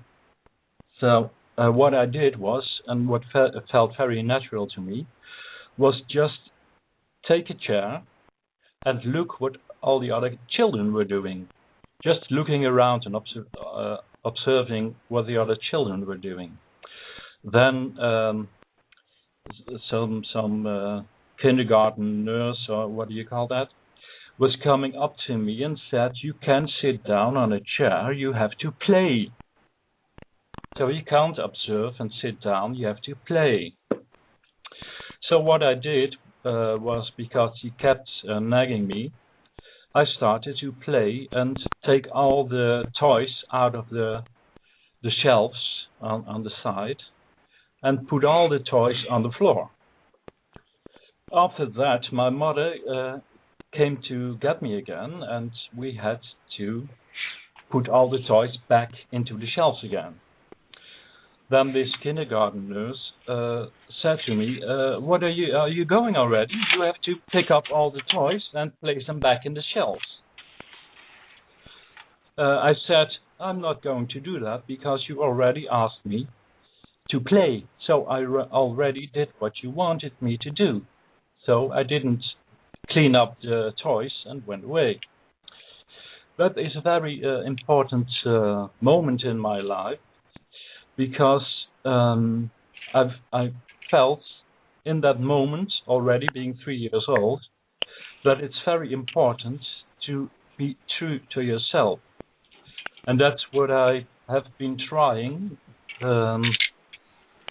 throughout my whole life, to stay true to myself.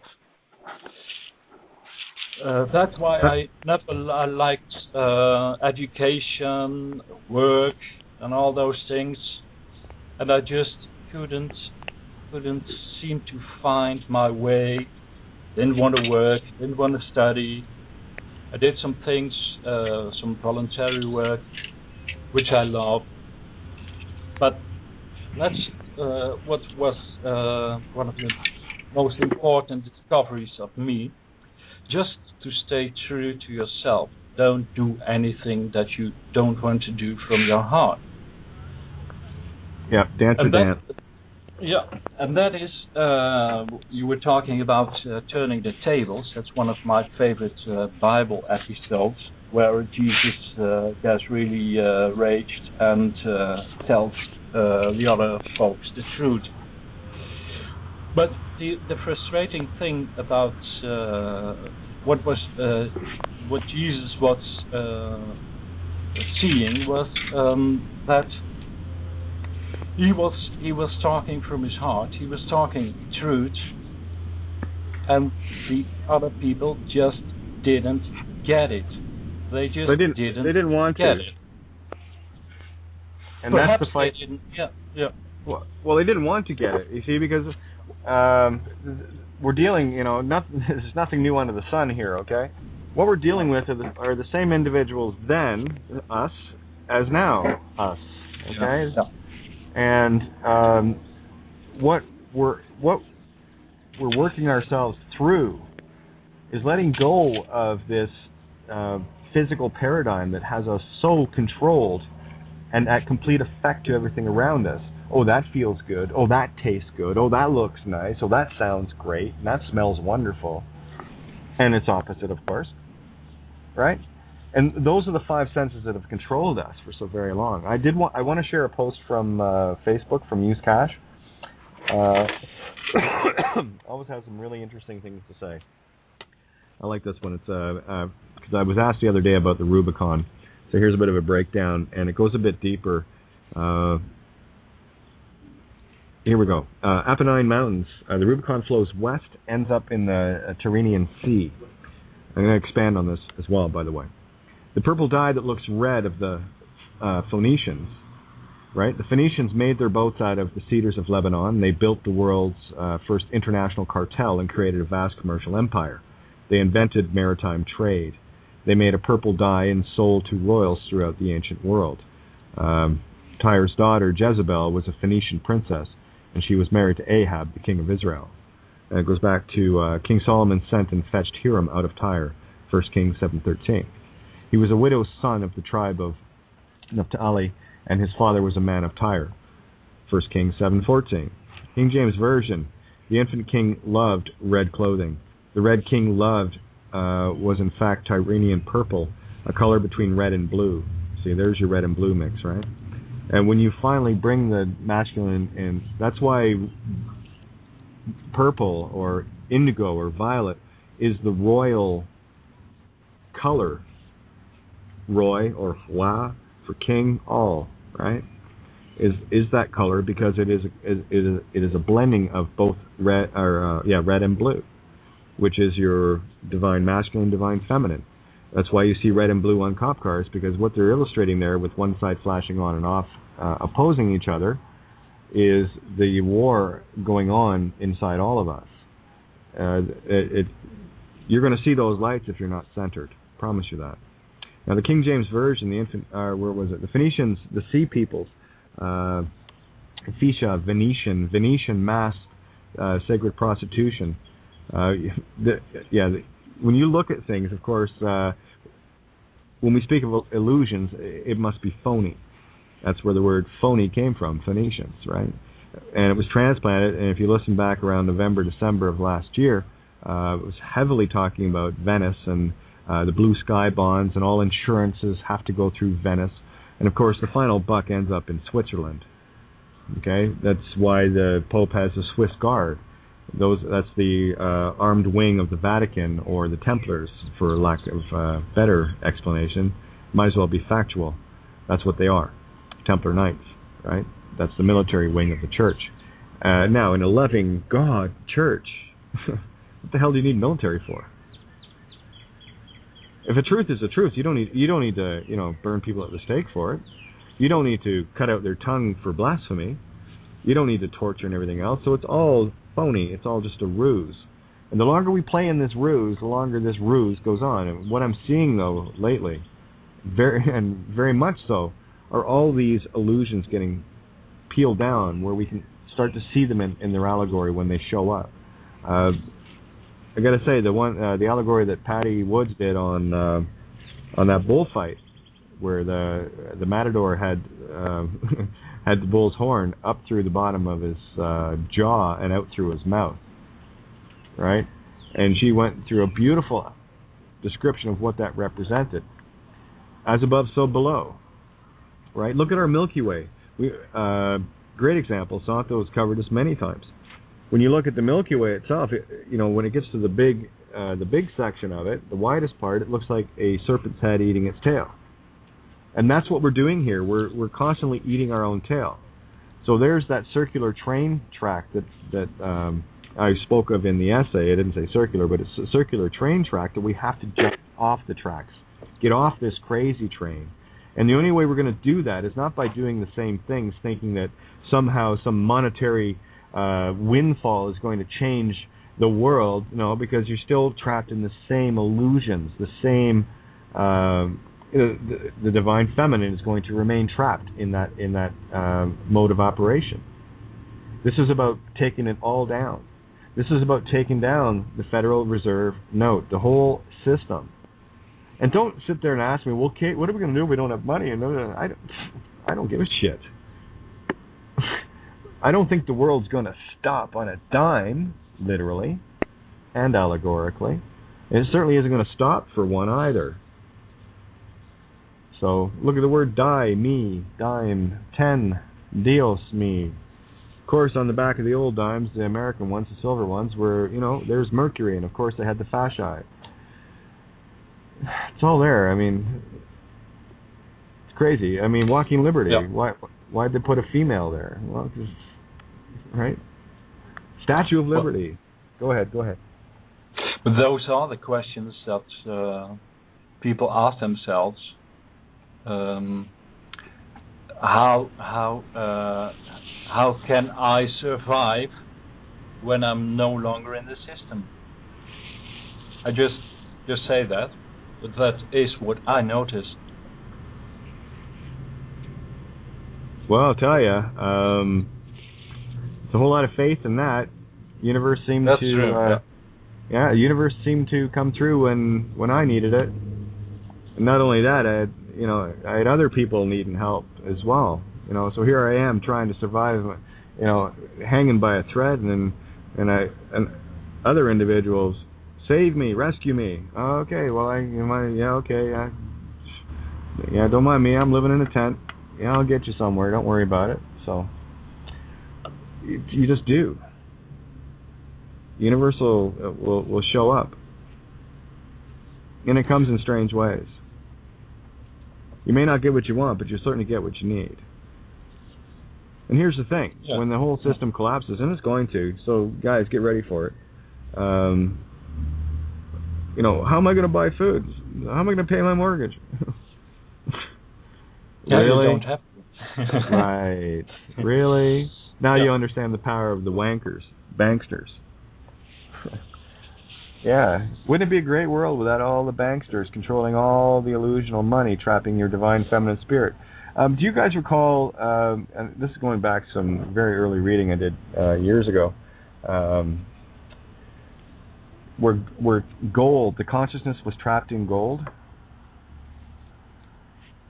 Well, it's the same concept with money. Right? It's only a concept. It's not like consciousness is in gold. Well, there is consciousness there, but it was the allegory to say that when you worship something outside of yourself in order to have things that you as a God can create, you're denying your own ability to create. So this is why I've been really, as we walk down this yellow brick road, getting people focused on the present, to get them into their ask the universe, ask and ye shall receive. I think Jesus said that too, right? Yeah. Okay. So that's the only answer I'll give anybody. When you're ready to make your, I'm telling you right now, you will never be ready to make this move. You do this because you need to do this. This is the only thing that you have not done in your entire life outside of their box. Actually making a choice of your very own. that you are not ready for. This whole system makes you ready for jobs, makes you ready for, families. It's all about getting you, mentally prepped, as it were, into everything that you ever go through in your life. They got guidance counselors at school to pick your career or to pick your job or whatever the case. They make it so easy for you to lean on them to do everything for you except wipe your nose and wipe your ass, and actually when you get a bit older, they'll do that for you too. Okay? They won't like it, but they'll do it for you. Just to make sure they keep you enslaved, to keep this paradigm in existence. There's your Egyptian pharaohs for you. And they're still doing it. So the reason why you make the scary unknown leap is because you can't do anything other if you don't want to stay true to yourself. Well, exactly. Ninja, you jumped in there, hun. Oh, where did you go? There you are. Oh, it looks like we lost Jeremiah. Yeah, are you there? Hi, Kate. Yeah, there you are. Hi, hon. How are you? I'm all right. How are you? I'm all right. I love when you answer that. I'm all right. It's all good. Yeah, so what's on your mind, sweetness? Oh, nothing really. I kind of had a few things to say, but that was, I don't know how long ago, and I think the moment has passed. Hi, Lammy. How you doing? Hi. Nice to hear you joining and taking part. Yeah. Yeah. Come on, younger. Hello, my neighbor girlfriend. Yeah, no, this thing about the system, coming down and all that, and people wondering how they're going to pay their mortgage. Hello, didn't we just say the system would be down? What mortgage? Oh my God, yeah. If you're worried about how to feed yourself now with all the drastic cuts and jobs, I mean, they're the ones that are causing the lack. Yeah. Without them, there is no lack, I think, anyway. Well, exactly. And do you think that the apples are going to stop growing and the the green onions and the oh yeah.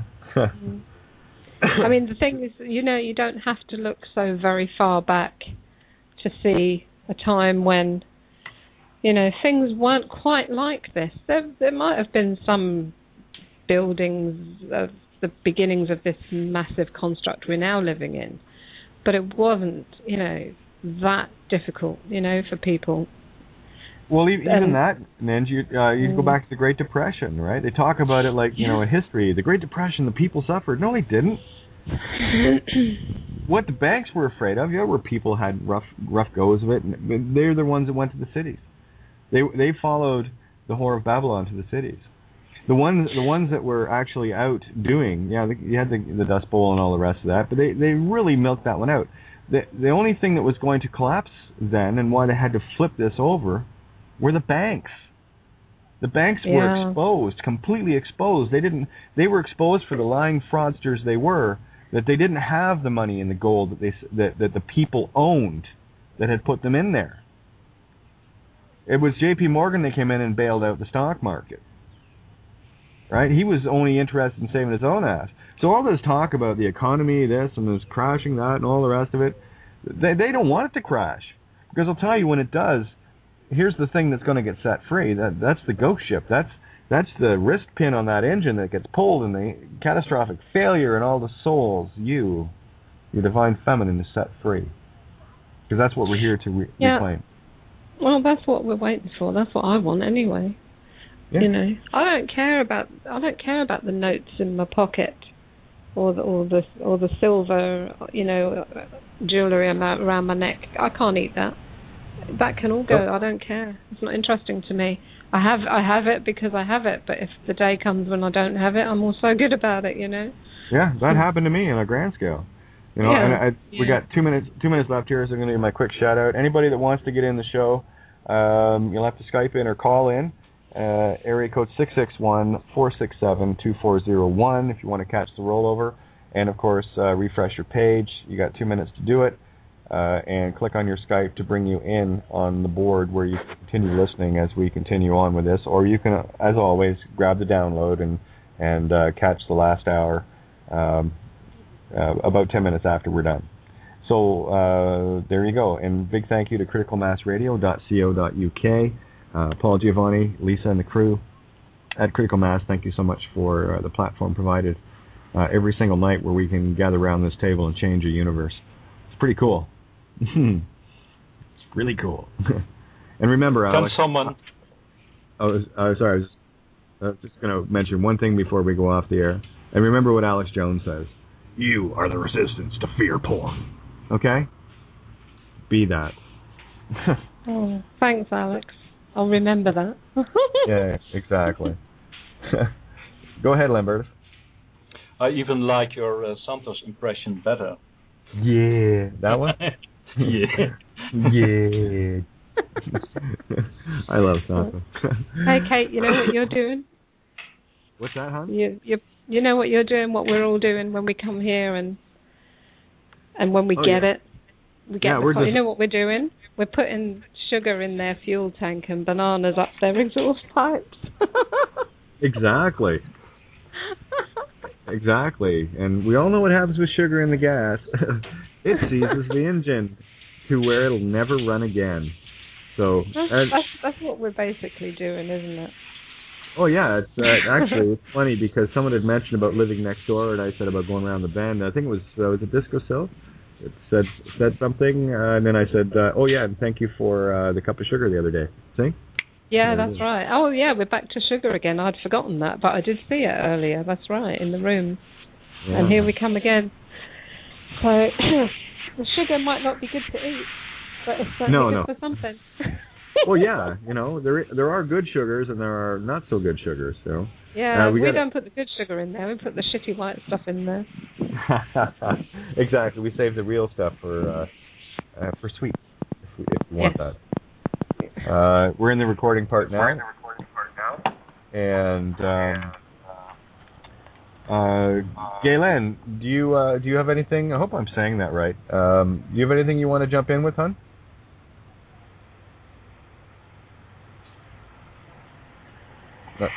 Not sure if she has her mic working yet or not, so. No, I get okay. Well, oh, your mic is working. Or your speakers. So you're gonna have to. Oh, what happened there? Oh, just lost her. Okay. What are the odds? Oh well, there we go. Yeah. Anyway, we'll carry on here. You guys still got me, right? Yeah, I can hear you. Okay. All right. Are you on with Johnny later? No, I'm not actually. I meant to say that Thursday night. We're gonna do it Thursday. That's good because it was so like humid here today and sweaty. It's finally getting nice, and I have a certain new top that I want to wear, and I definitely couldn't wear it tonight. That would have been too warm if it was warm. Yes. Yeah, it's gorgeous by the way. That's not for the summer unless it's a chilly evening. Yeah, it was Disco. Thanks, Disco. Her cups of sugar are organic, of course. Absolutely. Yeah, well, don't give us that for the engines then. We don't need that. No, we'll save that because our bodies do need proper sugars. Yeah. No, I've got nothing to say really. I just thought I'd say hi and say hello to Lambertus and talk about sugar and bananas and that's about it really. Tonight's episode, sugar and bananas. Love it. Perfect. Yeah, so really what it boils down to, here, one sec, just double checking. Okay.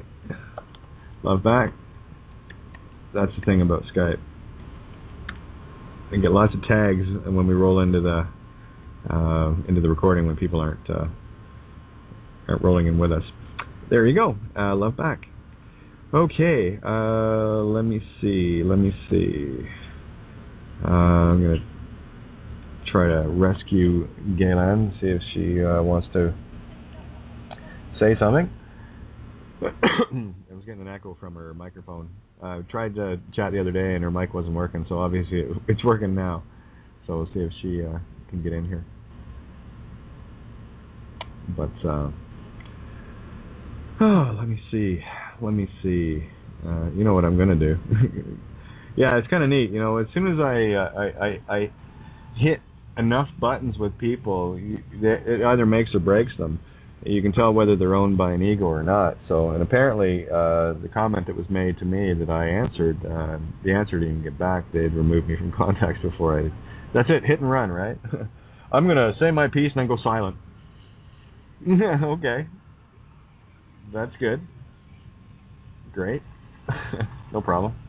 Not gonna offend me. I'm gonna say my piece every night anyway, so it doesn't matter. Whether I'm on the air or not, doesn't matter. And that's the thing, guys. We are working together, and all of these collective ideas that we formulate and go off and check for ourselves,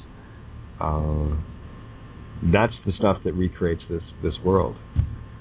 And I get to witness that in real time. It's up to us if we can see it or not. But it's about what we put our focus on, and that was the whole intent of that.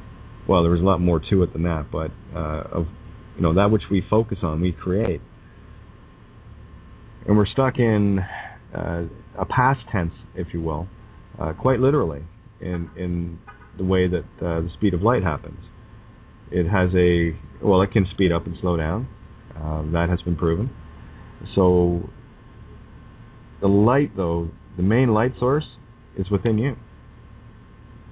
That's where your now begins. And that's where your now ends. It starts and stops with you. Right? You are the push me, pull you. And when you're stuck in the physical illusion, yeah, you can have a hard time not being distracted enough to take the time to look in for yourself. That's why I've been focused for a very long time in getting people to do that. You got to get deep, you got to get dark, you got to get home. The good witch Glenda said it very well. You've had the ability all along, but you had to learn it for yourself. And that's what we're doing. We're learning it for ourselves. And who knows how long this cycle, this particular level continues. It'd obviously be an infinite thing for others seeking the same lessons that we have come to learn. And always remember, the Creator, you, me, all of us, we have a sense of humor. And it's going to be fun if we can see it. We've been distracted for far too long looking at all the nasty things. But without those nasty things, we don't have the contrast to know how beautiful and wonderful things can be. Creation is perfect on all levels. Be it perceived as good or evil, doesn't matter. There is good and evil in everything, even in good. The old saying, right? The road to hell is paved with good intentions. You see, because the problem with having good intentions and trying to be there and help and do that and the other, what you're doing is you're actually interfering with another being's ability to fall flat in their face to learn the lessons. So you're slowing them down. That's why we need to take the time to simply walk away. Plant your seed, walk away. That's called the cookie jar effect. If you love something, set it free. If it comes back, it was meant to, and if it doesn't, it never was, and it's not your problem. And I've had more than one conversation regarding the family unit being the most divisive. And until you can hold the child of your enemy in your arms and love it as much as your own child, you will be lost in the wilderness. You will spend all that time. That's what the wilderness is. Until you finally decide that that child is equally important. Because without that child, your child will have to deal with it. That's unconditional love. The other saying, love thine enemies. Well, enemies, nemesis, no vengeance. There's not a whole lot of love in vengeance. That's why I had an issue with, vengeance is mine, saith the Lord. Really? Seriously? Yeah, okay. Well, you go and take your circumcised penis and shove it up your own ass, bud. Okay? Because anyone that would send a child to be sacrificed, you're not getting my vote. Sorry, that's not something I would do. You know, we have to take on the protector role, the divine masculine, for the children, and the nurturing role of the divine feminine for the children. You can't have one without the other. You can't have magnetics without electric, and vice versa. And out of the magnetic, or the Magdalene, came the electrical intent. And it became self-fulfilling, where electricity can create magnets, and magnets can create electricity, of course, because that's where it came from. The invisible forces. I've not heard of too many people being magnetized to death, though. I've heard of a few being electrocuted.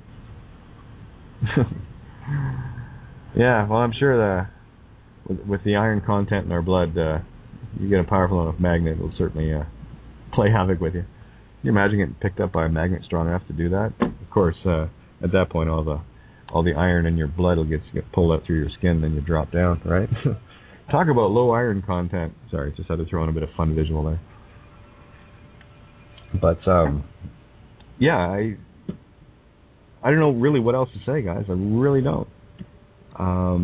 There's a lot of responsibility in the paths we're walking, and we can't deny that responsibility any longer, because as soon as you deny it, you wear the opposite.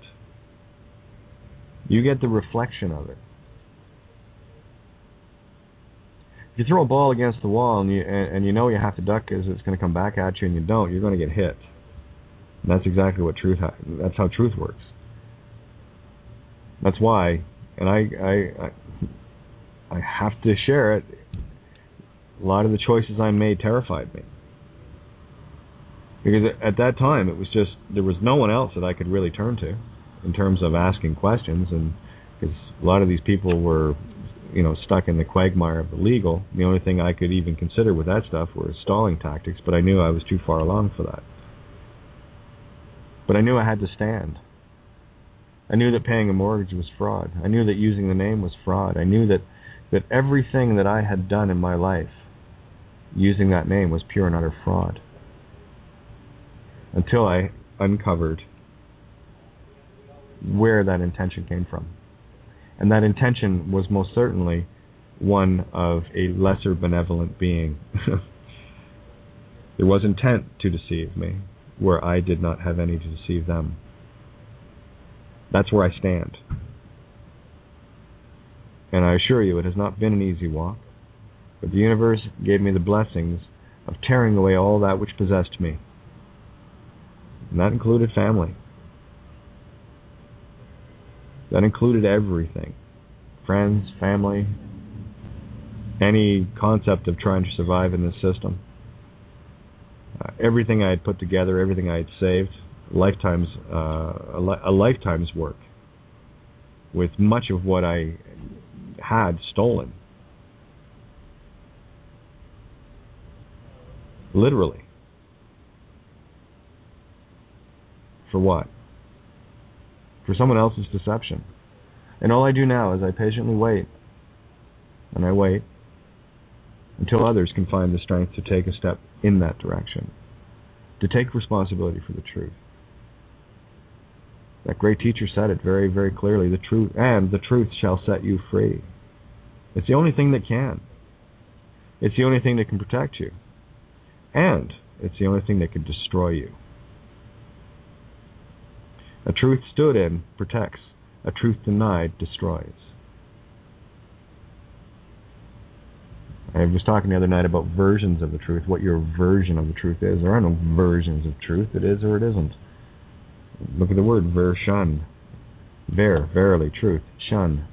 What's your truth shun of the truth, your mistruth? I don't have any versions. I see what is. I accept it. There's no denying it. When you have that beautiful click moment, there's no way you can deny it, because you know. And you've added that to your arsenal to either protect you or to have it go off in your ammo bag while you're carrying it. And all I'm trying to do, and that's why I'm cautioning people now, if you're not ready to stand in the truth, please stop tuning in. It is not my intent to create harm. If you come here, it's your free will choice. I grant you that, inasmuch it's my free will choice to share. Our table is level. I shall be held blameless inasmuch as you shall be held blameless. When you make your choice, it's yours. You wear it. My grandfather used to tell me when I was a kid, you make your bed, you lie in it. Quite aptly put. That which you sow, you shall reap. If you plant ragweed, expect a sneeze or two. If you plant an apple tree, which I planted 3 today, expect apples. Expect nourishment. What kind of fields are you sowing? What kind of fields are you planting? If you're planting fields of illusion, be it based in money or, court tricks and all the rest of this shit, well, you're going to harvest it. I'm sorry, that's how it works.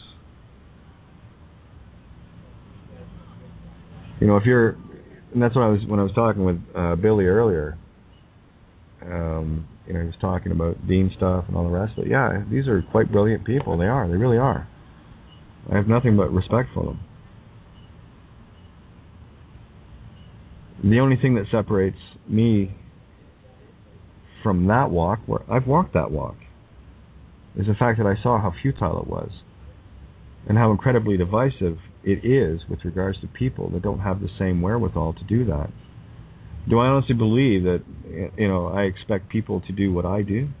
To do, set up their own radio show and all the rest of it and do this, that, and the other. And no, this is my walk. This is my experience as you're part of the same consciousness. That's why you're here. Like minds attract. Isn't it funny when quite the opposite? Like poles repel in magnetism.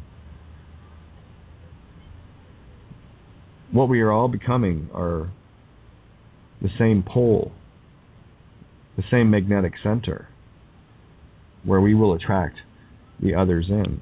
And that which you put out, the energy you put out, you will attract that which you need to get out of a polarized condition. You see, when we gather here neutrally at 0 points. We are neither North Pole nor South Pole. We are in the 0 point center of creation. The Magdalene, the magnetic, the the mater. We're dead center here, guys. That's the difference. We don't have the polarization of like poles attract or repel and unlike poles attract. No. No, that illusion only works when you're polarized. It's when you're staring at the pole star. No, the true pole shift happens within you. As above, so below. As within, so without. Right? That which happens within you happens throughout the universe as we shift fractally. Everything you do ripples throughout the universe because you are it.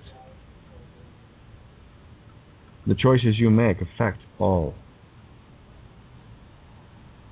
Me, I was just tired of being part of the problem where I knew my choices were affecting all. It was about finding the answers within myself to stop doing that. I know how harmful the system is. And while we free will consent our way along with the whore of Babylon, saying, well, maybe tomorrow I'll do that, and this way I can still, stay comfy, and yeah, of course, it's fine.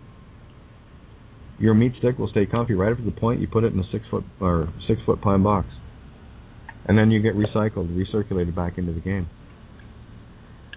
And that which you could not stand in this time will be there at the beginning of your level next time.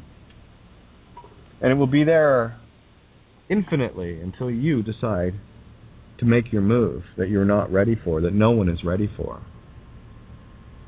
You've got to be willing to step into the chasm, knowing intuitively that in order to get across, you know there has to be a bridge.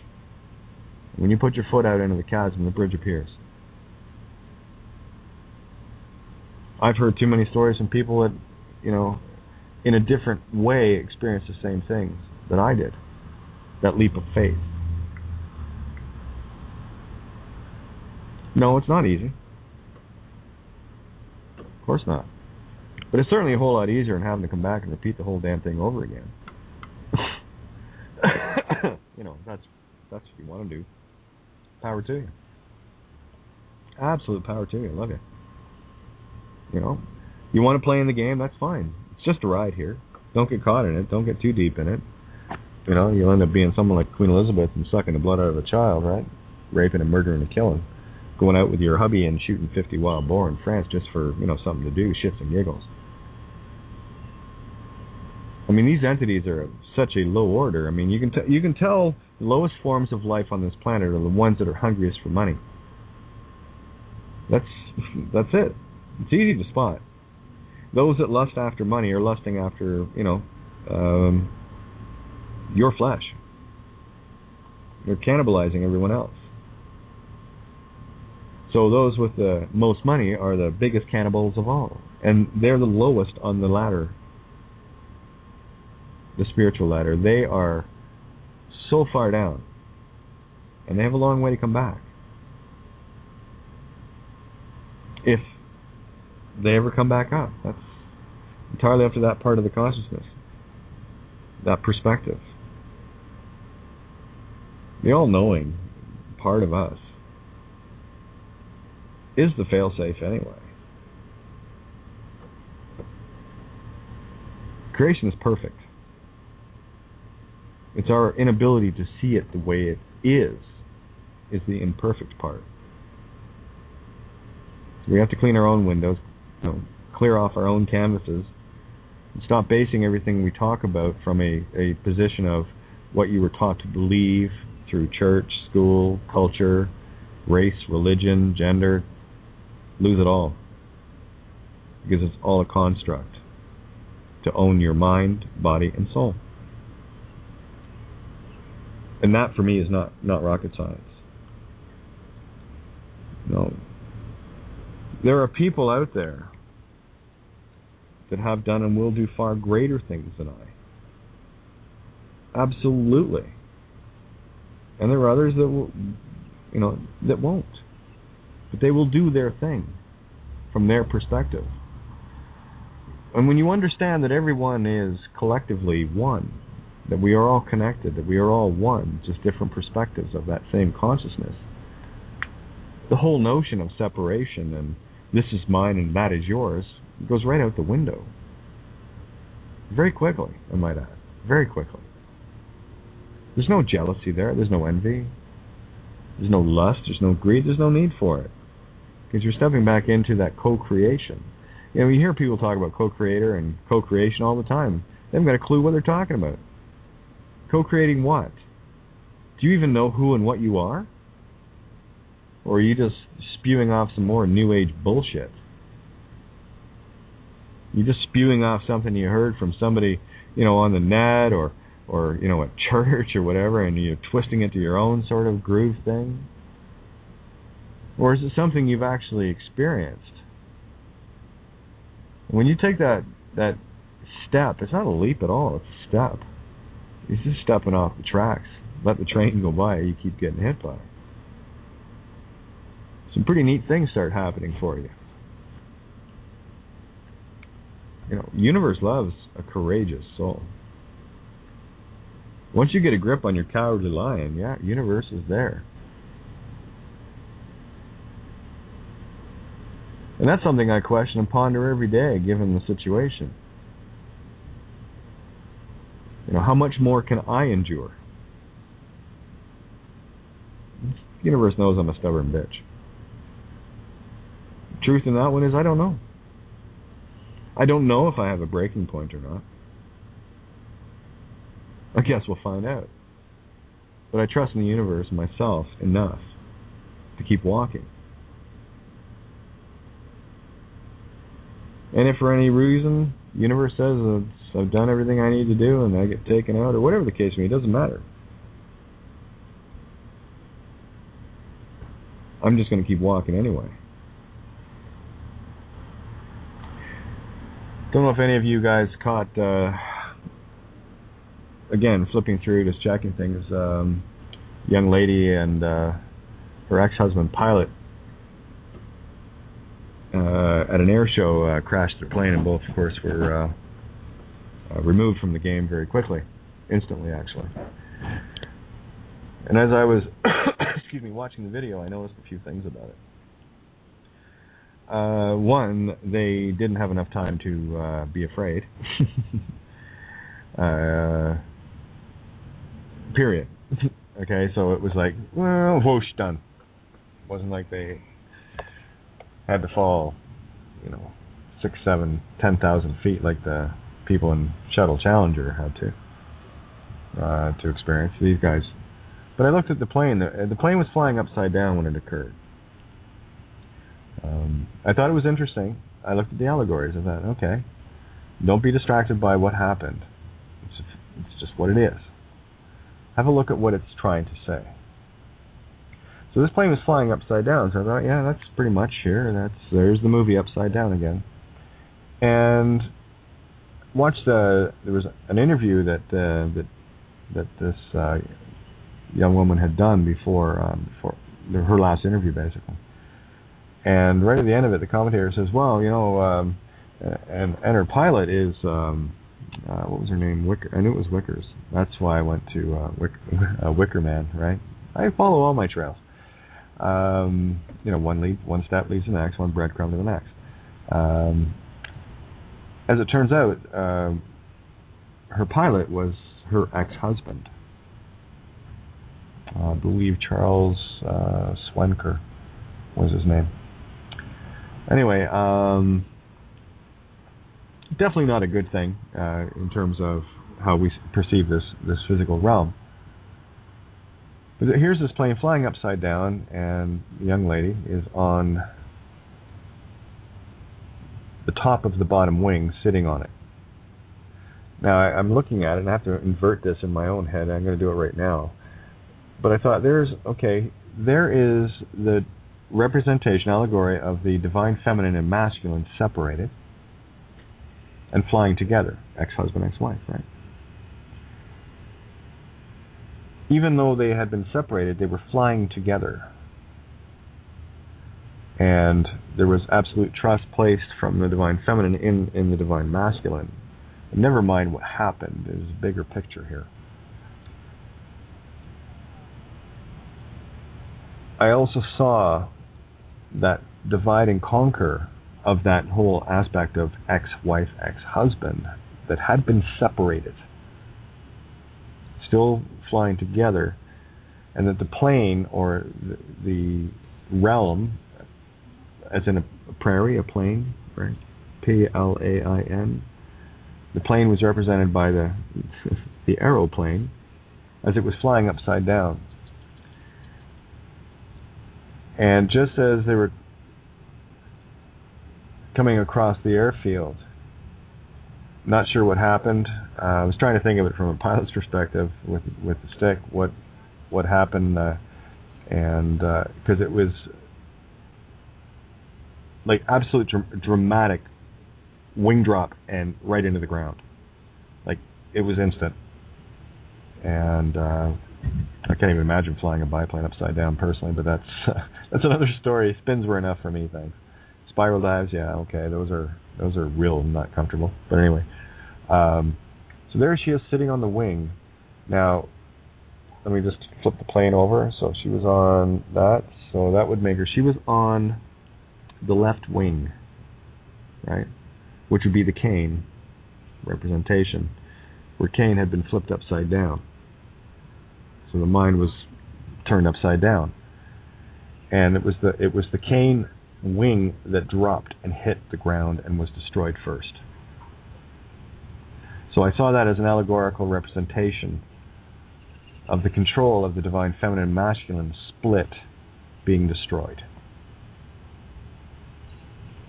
And in as much as the situation around it, as far as these two people, my gratitude for how quickly it happened was boundless.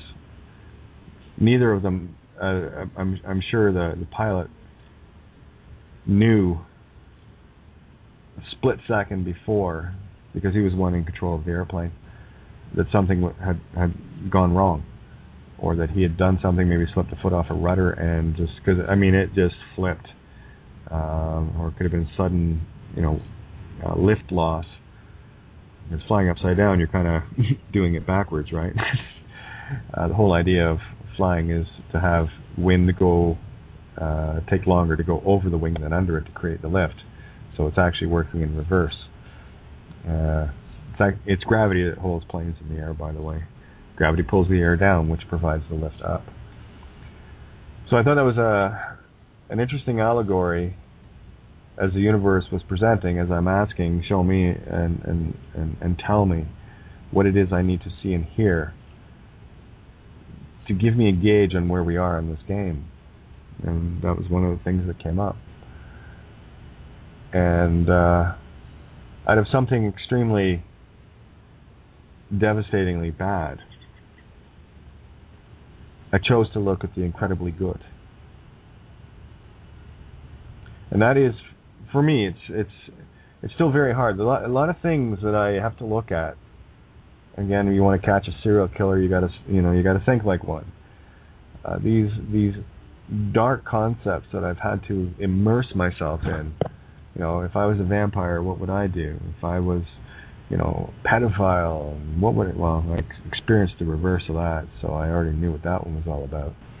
But it's taking the wherewithal in order to fully understand something by immersing yourself in that which you would never do, that which you would never choose to do, in order to see it. That's the only way I can find a contrast, so that I can bring things forward to find this 0-point balance in the middle. If you want to find halfway between up and down in a limited environment, well, you have to know how far down you can go and how far up you go to find the middle point. And our middle point, our 0 point, is in constant fluctuation. In the Jacob's ladder is infinite. And the center point is only where you decide it to be. It's a free will choice. You can decide to be inherently good or inherently evil. That's your choice. Those are the only two roads you can take.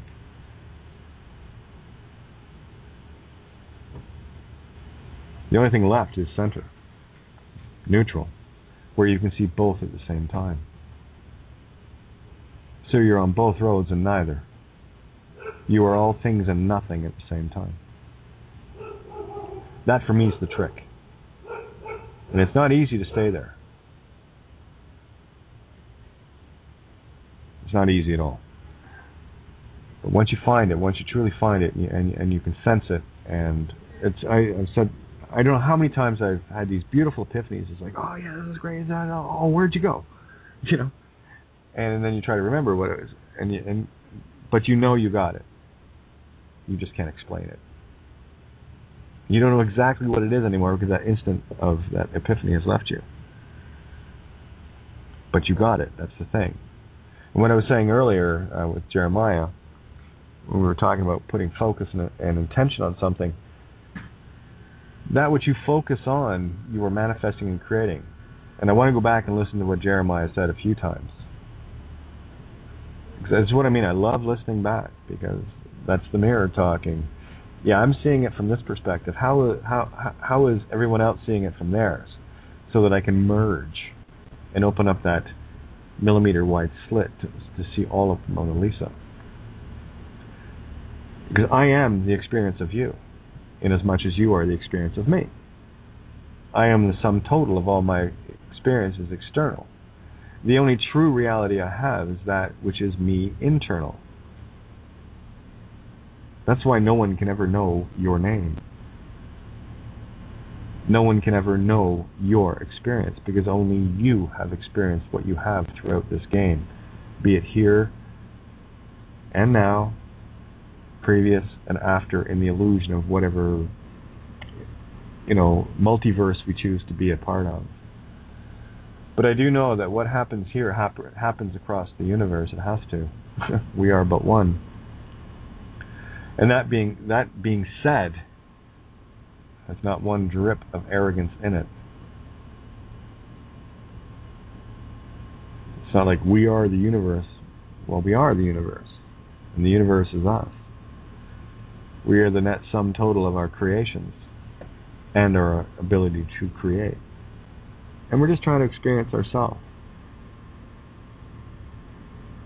So keep your eyes open. Don't be afraid to look. Some things are very, very difficult to look at. But there's something in it for you to see.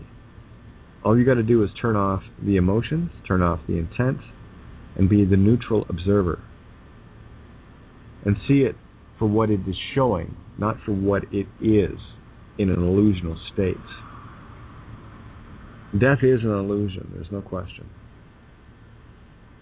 Beautiful video that Bill Donahue did with them trying to destroy a photon of light. Oh yeah, we destroyed it. Ping, there it is over there. Right, we didn't destroy it, it just displaced time and space, you moron. It's consciousness, you can't destroy consciousness, dipshit. But they tried. Oh, they'll try. And they'll keep trying. And there'll be a whole lot of Homer Simpsons going, "Dope! Didn't get it that time." And here you got all these idiots looking for the God particle. Where else? The CERN Collider in Switzerland. What's the capital of Switzerland? Bern? Yeah, Bern, baby, Bern. Yeah, it's all there if you can see it.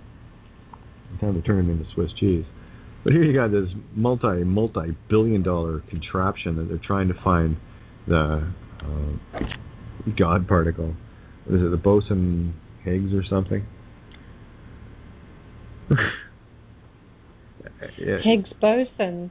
Is it Higgs boson? Okay. I think so. Well, go figure. I put it in the mirror, right? What are the odds of that? Yeah, imagine that. What are the odds? Pretty good, 100% apparently. But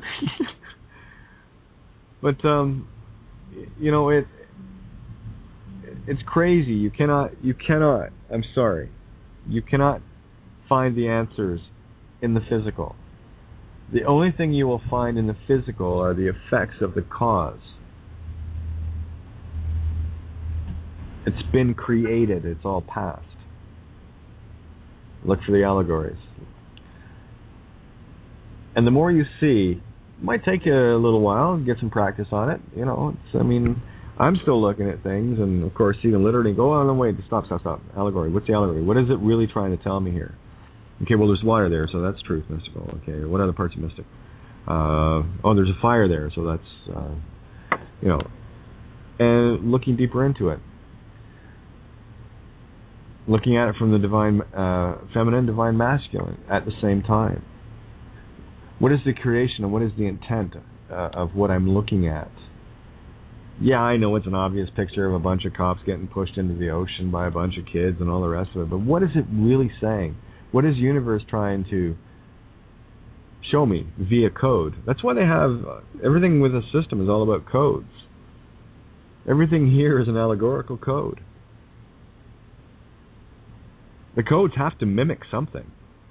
Everything in the physical universe that these monkeys have been doing is a pure mimic of what creation itself is. The man-made laws are a mimic of the cosmic.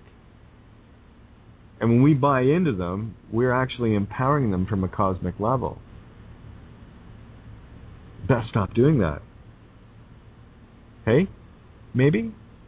Just saying. No, I choose to look a little bit deeper and from a slightly different angle than most people. And I'm now starting to see a whole lot of other people that have shifted their viewpoint. They haven't changed their mind, not at all. I'm not here to change anyone's mind. Not a chance. Your mind is perfect. The only thing I'm offering is an opportunity to, hey, tell you what, take a couple steps to the right and check it out from this view. You know? It's like that one allegory I was talking about yesterday. They had the 3 different news media outlets showing the same picture, but parts of it were cropped, depending on where it was being shown. The picture was of a American soldier giving an enemy combatant a drink of water. Now, on Arabic TV, the picture they showed was complete, where it had another American soldier holding a gun to this guy's head. There was another one in the middle that sort of showed a little bit of both. And then, of course, CNN only showed the picture, enough of the picture to show the American soldier helping the enemy combatant, making them look like the good guy.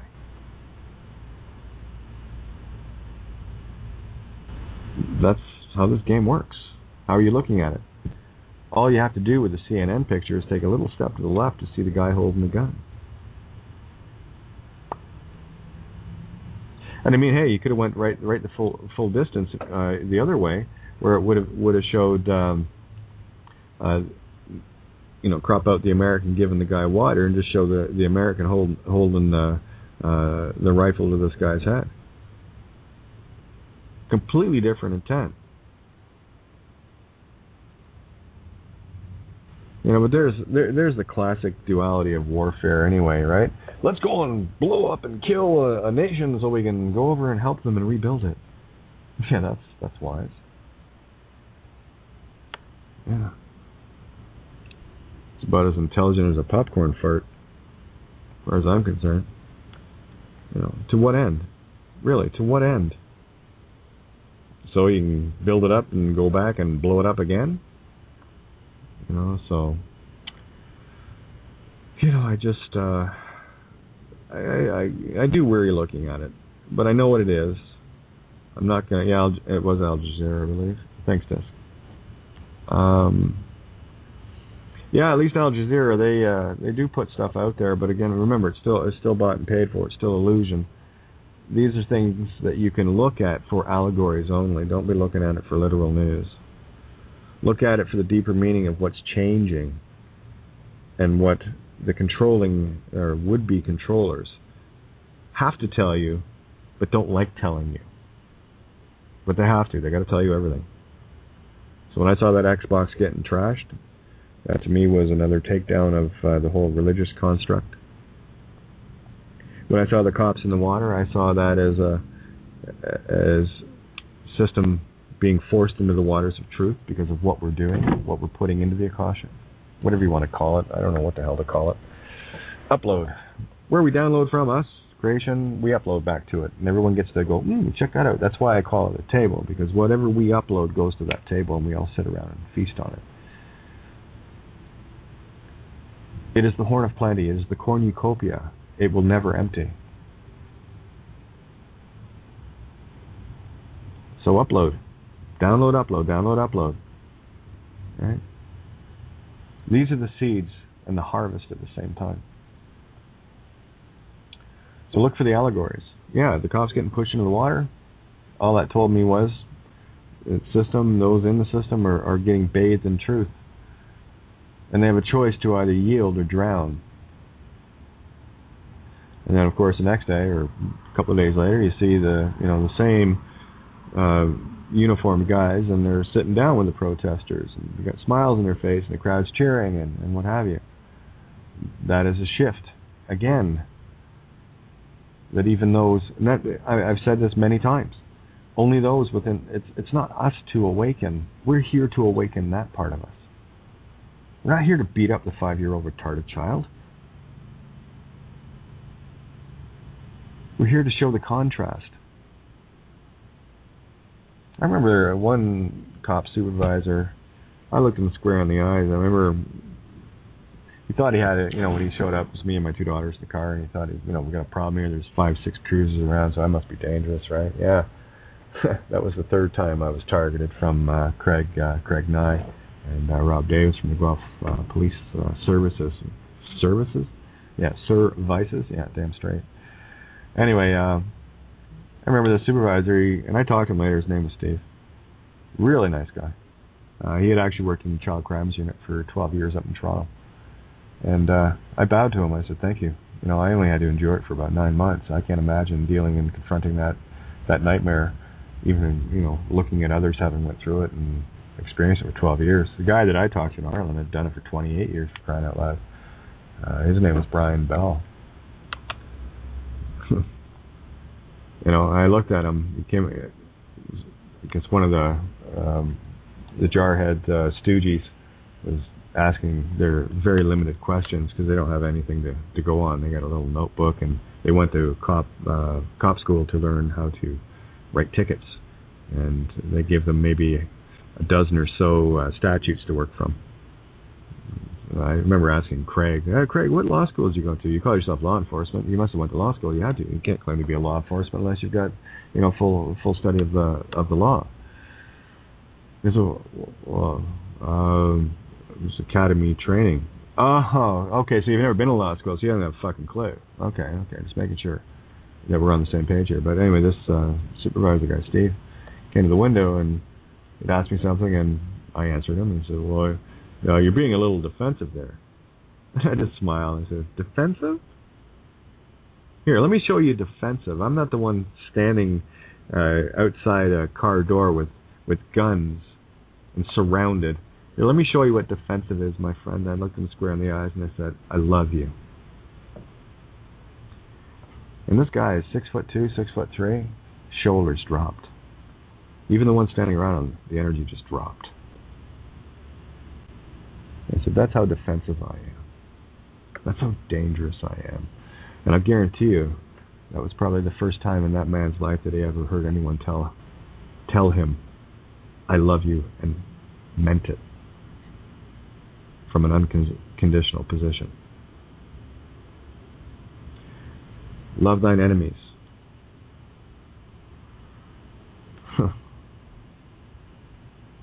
You catch more flies with honey than you will with vinegar, boys and girls. It's not about beating them up. This is about changing our intent. This is about knowing that if anyone needs help on this planet, it's them. They are committing all sorts of crazy things. And again, it's the mirror of to show us what good is, right? They're showing us all of these crazy things of evil and the rest of it. And how long have they been here? It's quite a cry for help, isn't it? So it's about changing our perspective. Dare to step to the right a little bit and have a look at it from 5 degrees different. Have a look at it without considering your beliefs, your culture, your religion, your nationality, your gender, or whatever. Take all those things and ask yourself the same question every time you do. Ask yourself that question. Is this something that I thought of, or was it something that is implanted in me from the system? Oh, yeah, it is. Okay, so I better change that. Have a look at it. It boils down to a very simple question. What would I really do from a neutral position? If I was the observer only, not the judge. See, the observer is the judge, but it isn't at the same time. When you observe something as being right and wrong in your perspective, the only judging you have done is from within. And the judging says, I will do that or I will not do that. Judge not, lest ye be judged. So the only one you can judge and forgive is yourself. It's very easy. Well, it's very simple. It's not very easy. There's still a lot of program to fight through. I got little chunks of it here and there. But like I said, I have no problems. Anytime ego shows up, I'll bring out mine. There it is, a little 3-headed bastard sitting in the cage, just waiting to get out. Keep it on a short leash. But it's one of those, click button expandables. And when it needs to go, there you go. Fresh meat. Go feed. And it will. And then I'll leash it back in and go home. See, that's what you're dealing with. You want ego, I'll give you ego. This is what ego can do. And I'll have a field day and fun doing it. fire up that chainsaw, 3-headed dog, and I'm good. And then I put it away just as quickly. I don't need it. I have shared the story of listening to myself as I'm going off on somebody, and I'm telling myself, okay, Kate, that's enough. You can shut up now. Whoa, no, wait a minute. Fucking dog isn't done yet. Okay, Kate, you said your piece. You're just being a bitch. You're just being an asshole. And I'd have to tell myself 4 or 5 times, okay, done. Give it up. Done. Okay, you happy now? Yeah? That's why I know where it is. Because I had to watch it control me. I had to get mad at myself for letting it control me. And then I entered the neutral zone. You see, in that's why I used the reference there. In Star Trek, when, say the Romulans or the humans or whoever entered the neutral zone, either side, what was that? That was an act of warfare. Right? You can't be in the neutral zone. This is our separation so that we cannot fight with each other. And if you enter the neutral zone, we can too, right? So it's a mirror image of what we are. The neutral zone is where there is no conflict. The only thing that will create a conflict is the 2 opposing sides being let into the neutral zone without being ready for it. If that makes any sense. No, it's about making our choices, boys and girls. It's about making our choices. And I don't say boys and girls derogatorily. I say that because I'm trying to appeal to the child within. I'm not going to turn around and say, ladies and gentlemen. No, that's a little too stiff for me. I'll leave that for the AJs and whoever else in the world. Not interested. If it isn't fun, I don't want to play. It's that simple. Anyway, I got about 10 minutes left here. Any final comments there, Libertus or Ninja or anybody? Put your hand up, please, and get the last words in, and I'll close it out with a tune.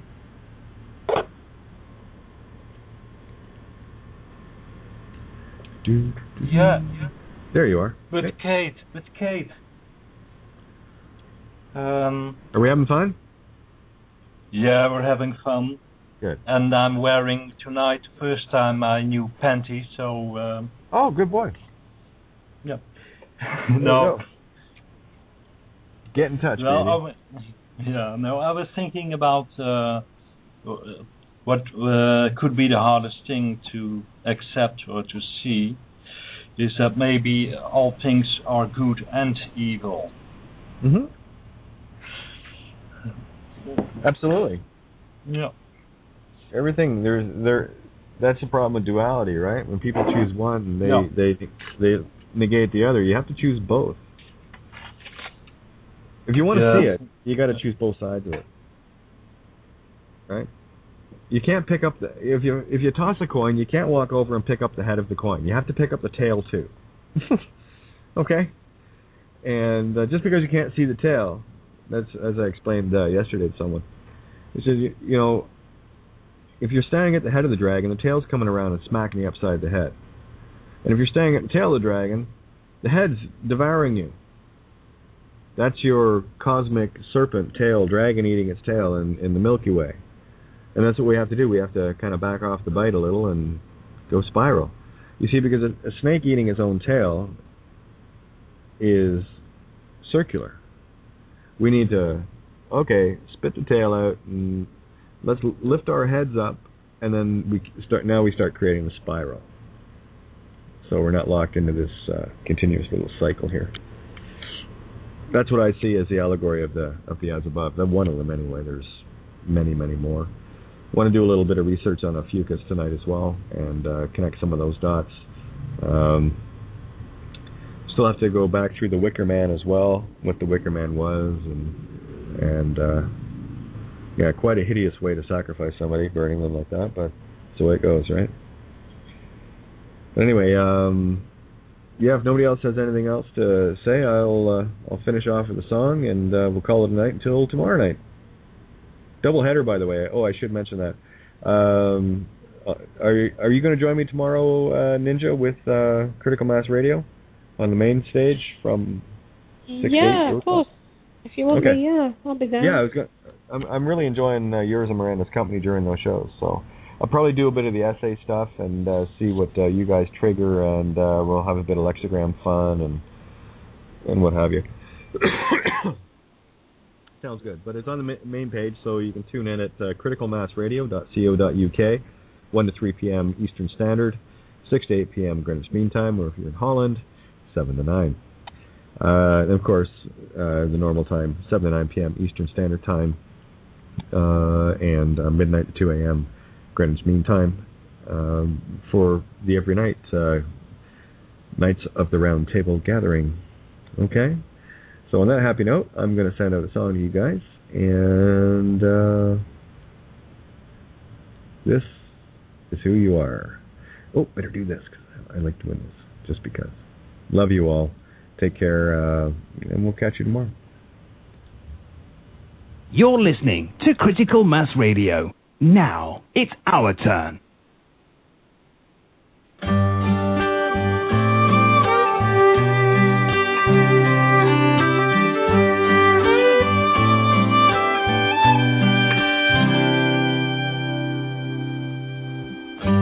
Ever woke up when it just can't get much better? Feel the sun on your face even when it's rainy weather. When nothing matters, just as long as we're together.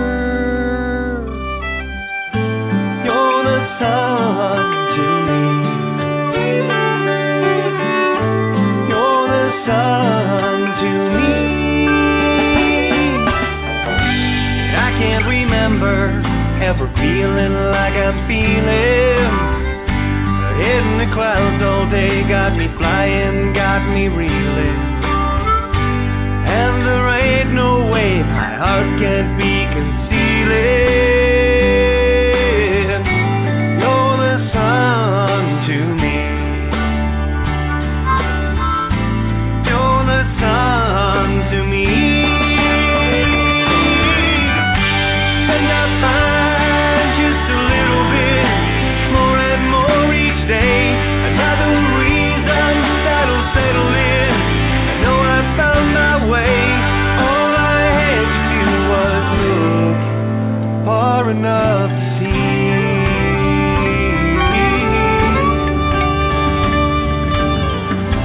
You're the sun to me.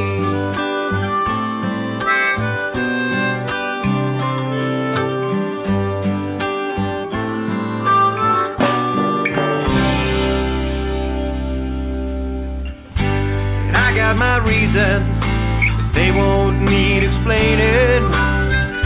But why I smile all day, even though it's always raining.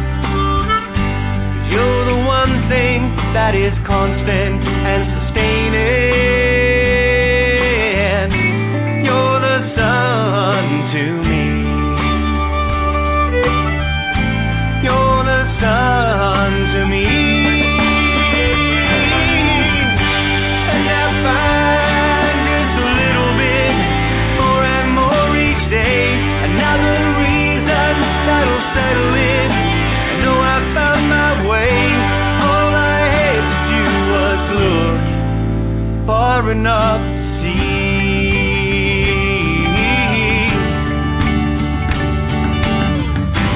You're the sun to me. And I find just a little bit more and more each day. Another reason that'll settle in. I know I found my way. All I had to do was look far enough to see.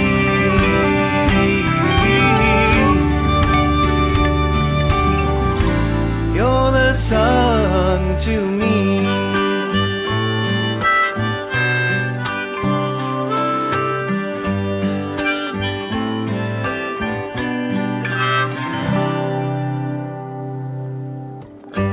Ever woke up when it just can't get much better?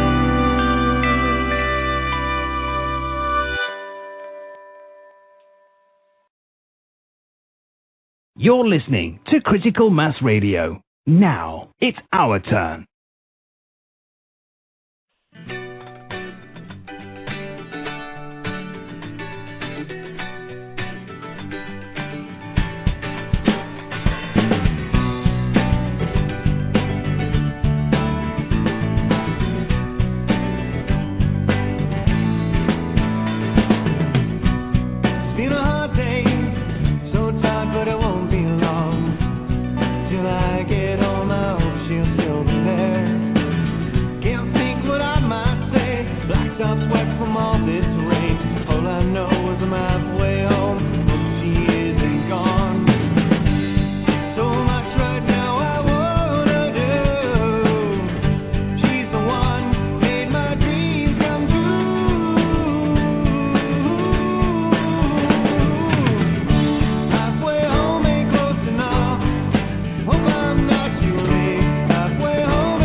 Video provided by verdictproductions.com.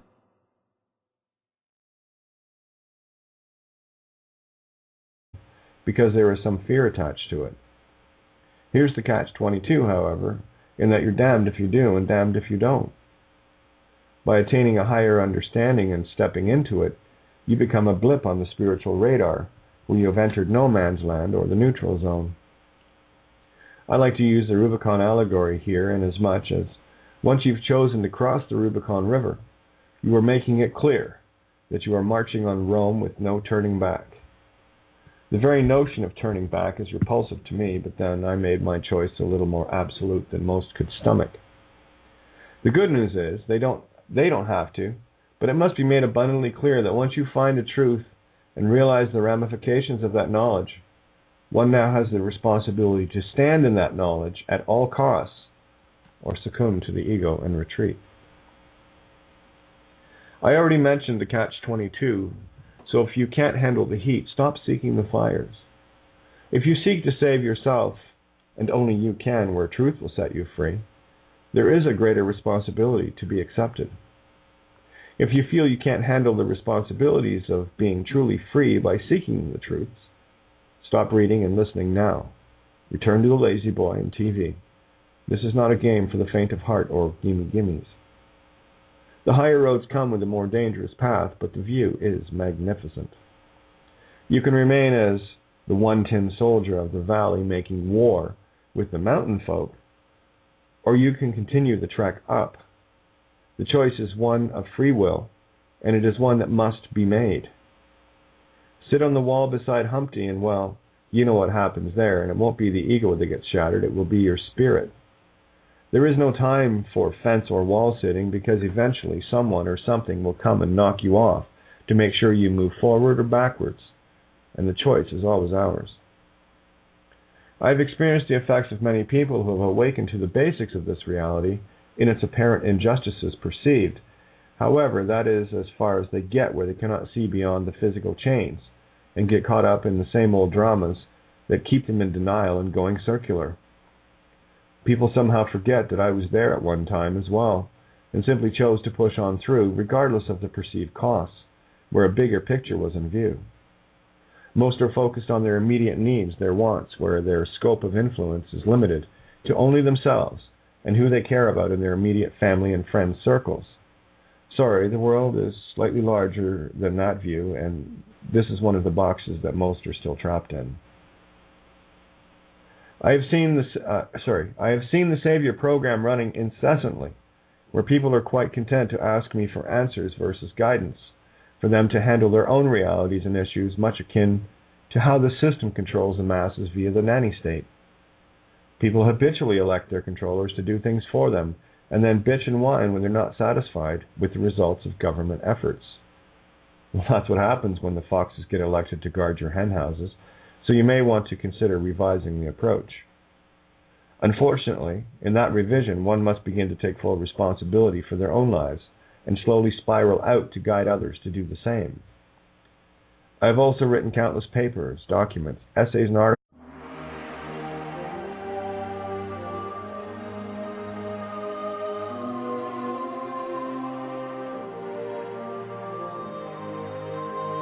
Please note the views and opinions expressed by the hosts on this show are not necessarily the views held by the station. You're listening to Critical Mass Radio. Now it's our turn. Good evening. What is this, Monday? Yeah, Monday night, Moon Day. Yeah. Welcome to Outside the Box. I'm your hostess, Kate of Gaia. Coming at you 7 nights a week, whether you're here or not. It doesn't really matter. I'm kicking into the universe, and that's all good. Love to have you, though. It's beautiful. Love to see those mirrors. Lots of neat feedback over the last day or so. People testing out their own present abilities, and it works. Isn't that funny? Yeah, I got word from a few people, and when you start putting a little bit of trust in yourself, I mean, and keep in mind, guys, we've been a long time getting back to this point of peeling off as many layers as we have, and don't get discouraged. And I say that because I'm speaking from experience. It's very easy to get discouraged, right? Do not get discouraged if you're not quite grasping what's going on, and that's okay. That's okay. What was the one quote that Kishi posted? I thought was beautiful quote. Just scrolling to it now. As my Skype backs up a little faster. It's from Ramana Maharishi. All right, he said this.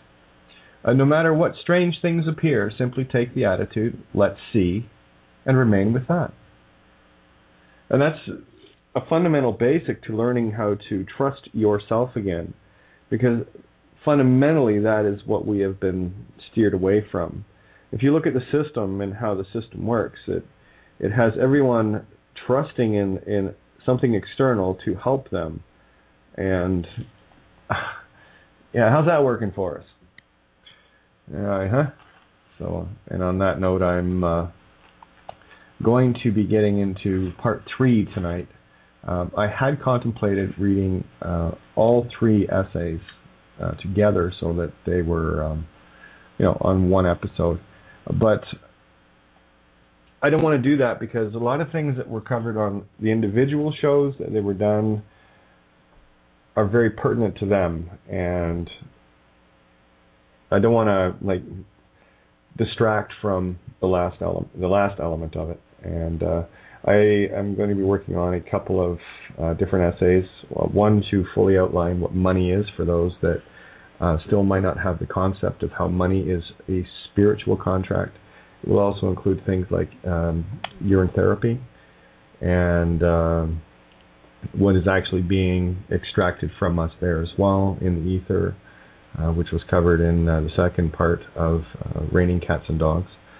So I kind of want to do a bit more of a comprehensive sort of Cole's notes of what we've been talking about over the last few weeks, to try to bring a lot of this information that has been coming fast and furious, to bring it into something that people can easily digest. And that for me is my biggest frustration.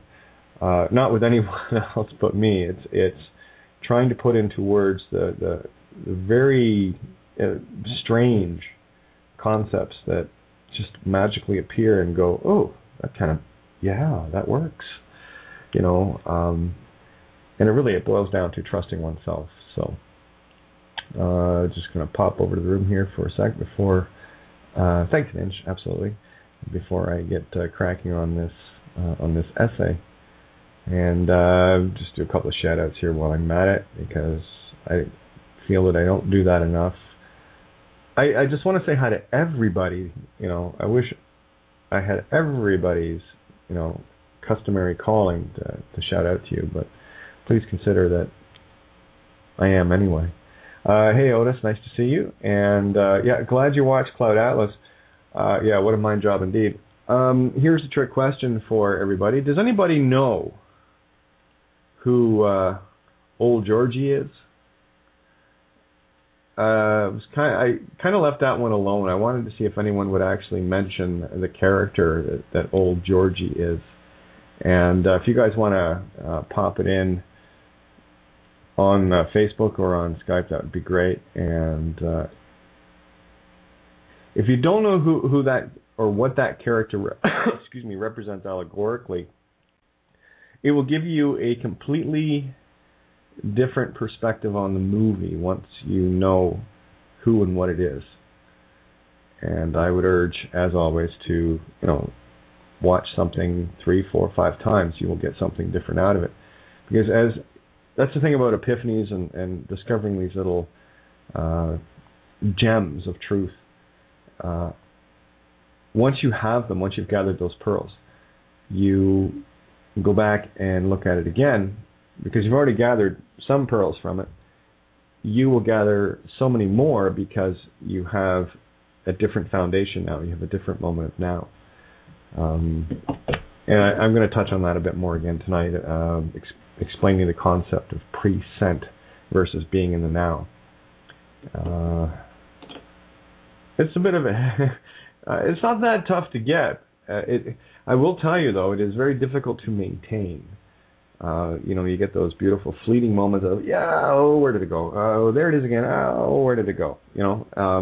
And get used to that. I mean, this is about finding your center. This is about trusting yourself. And nothing more.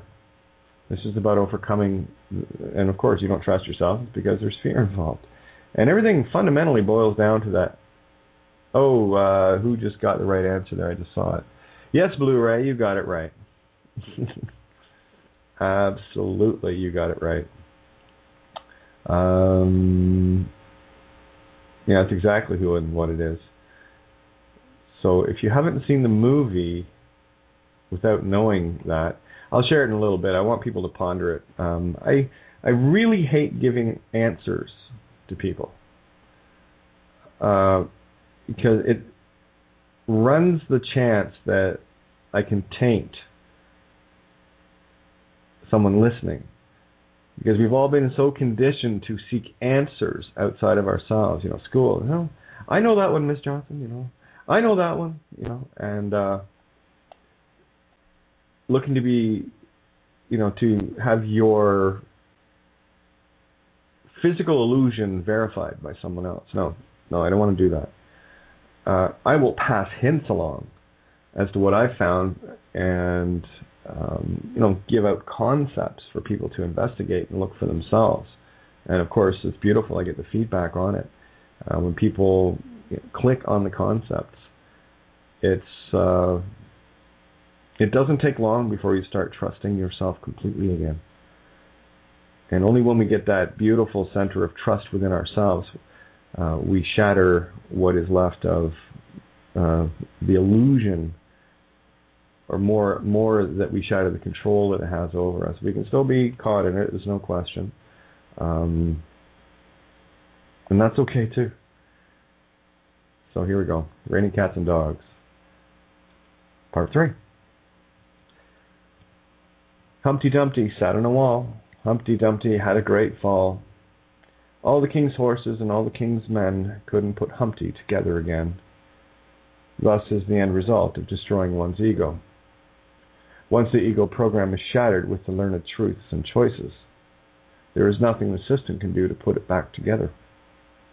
Only the ego can be manipulated where the true you cannot. Is it any wonder that those wishing to keep the programs running attack so viciously those that dare to awaken? My own position, although not an easy one to endure, is a position I must hold at all costs. The denial of truth is the acceptance of ego program rulership. Once again, it really is quite that simple. And before I go on, I should have mentioned you can get this right now at kateofgaia.wordpress.com. Ninja has already loaded it up. My apologies. I hate stopping the flow, but I wanted to put that out there. So if anybody wanted to go and get it, go to kateofgaia.wordpress.com, and you can read along with me. There you go. So carrying on here. Second paragraph. Only in the denial of truth learned can an ego program take root again, and, as in nature, once something takes root, it grows. The most valuable food to an ego is fear, and why the system uses its only trick to keep that program running. This is not about denying one's fears either. In this illusion, fear is made to appear very real. From the physical standpoint, it is something that needs to be confronted, not retreated from. In my own journey, fear has played a major role in the shaping of who and what I am today, with some minor fear issues still being confronted in my own version of baby steps. I am no different than anyone else in this regard. I merely have my own shadows to deal with where you have yours. The Humpty Rhyme is just another example of little allegories staring us in the face, and only with new eyes and perspectives can we even begin to start seeing them. This reality is based on fixations to keep people spellbound on all three levels of mind, body, and spirit. I'd say they're doing a grand job in that effort, no? The proofs are everywhere to satiate any rational mind, even one controlled by the tricky little bastard called ego. The letter E as a prefix means no, so it's pretty clear to me that if one has ego, one has no-go power. The ego is a lustful and greedy little bastard too, and that is the main focus of the stock markets. All one has to do is look at what they sell, and it's pretty clear. Stocks and bonds. Stocks were not a good thing to find yourself in medieval times, especially when the crowds had rotten tomatoes to throw at you, and being bonded means you're glued to something. Thus, the birth certificate bond, which has proven to be a sticky versus tricky little bastard, and needs to be peeled off in Trinity form, also known as mind, body, and spirit. If we remain in one- and two-dimensional thinking, we'll never get 3D on this level, and most people are fixated on mind and body only, where spirit is not a concept that the masses can truly grasp. Sure, many will speak of spirit and get ethereal on occasion, but until they realize that they are not the name they think they are, they will never see this level. Seriously, can anyone even think of setting their spirit, their true self, free if they're still quagmired in the mind and body illusion? The straw man, tin man, and cowardly lion are the allegories of mind, body, and spirit, and the last thing to conquer before you can be Dorothy, or Dorotheos, God, in toto genre, full character, is your fear. To an infinite being, fear is the grandest illusion of them all.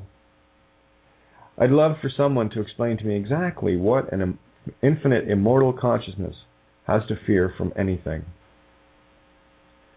Fear is the only thing that can offer you a sense of actually living and why it must be experienced at all. It comes in infinite forms and quantities depending on what you need to experience. Fear is only there to be overcome, and that, for me, is the truest test of all, and the only challenge in existence we have. One must not loathe fear nor love it, merely find the 0 point within self, where it is balanced and where you can baby step from. That's why pilots begin to learn to fly in small single-engine aircraft versus sitting behind the stick of a jumbo jet with 500 passengers. It is about what responsibility one can handle that masters all fears. In seeking the truth, you have accepted a greater responsibility in creation, and, of course, fear walks lockstep with responsibility. If one seeks a higher meaning of truth, then one must also accept the responsibility of what that knowledge offers. It would be pointless to say that one is seeking the truths of this reality, find them, then just as quickly deny them,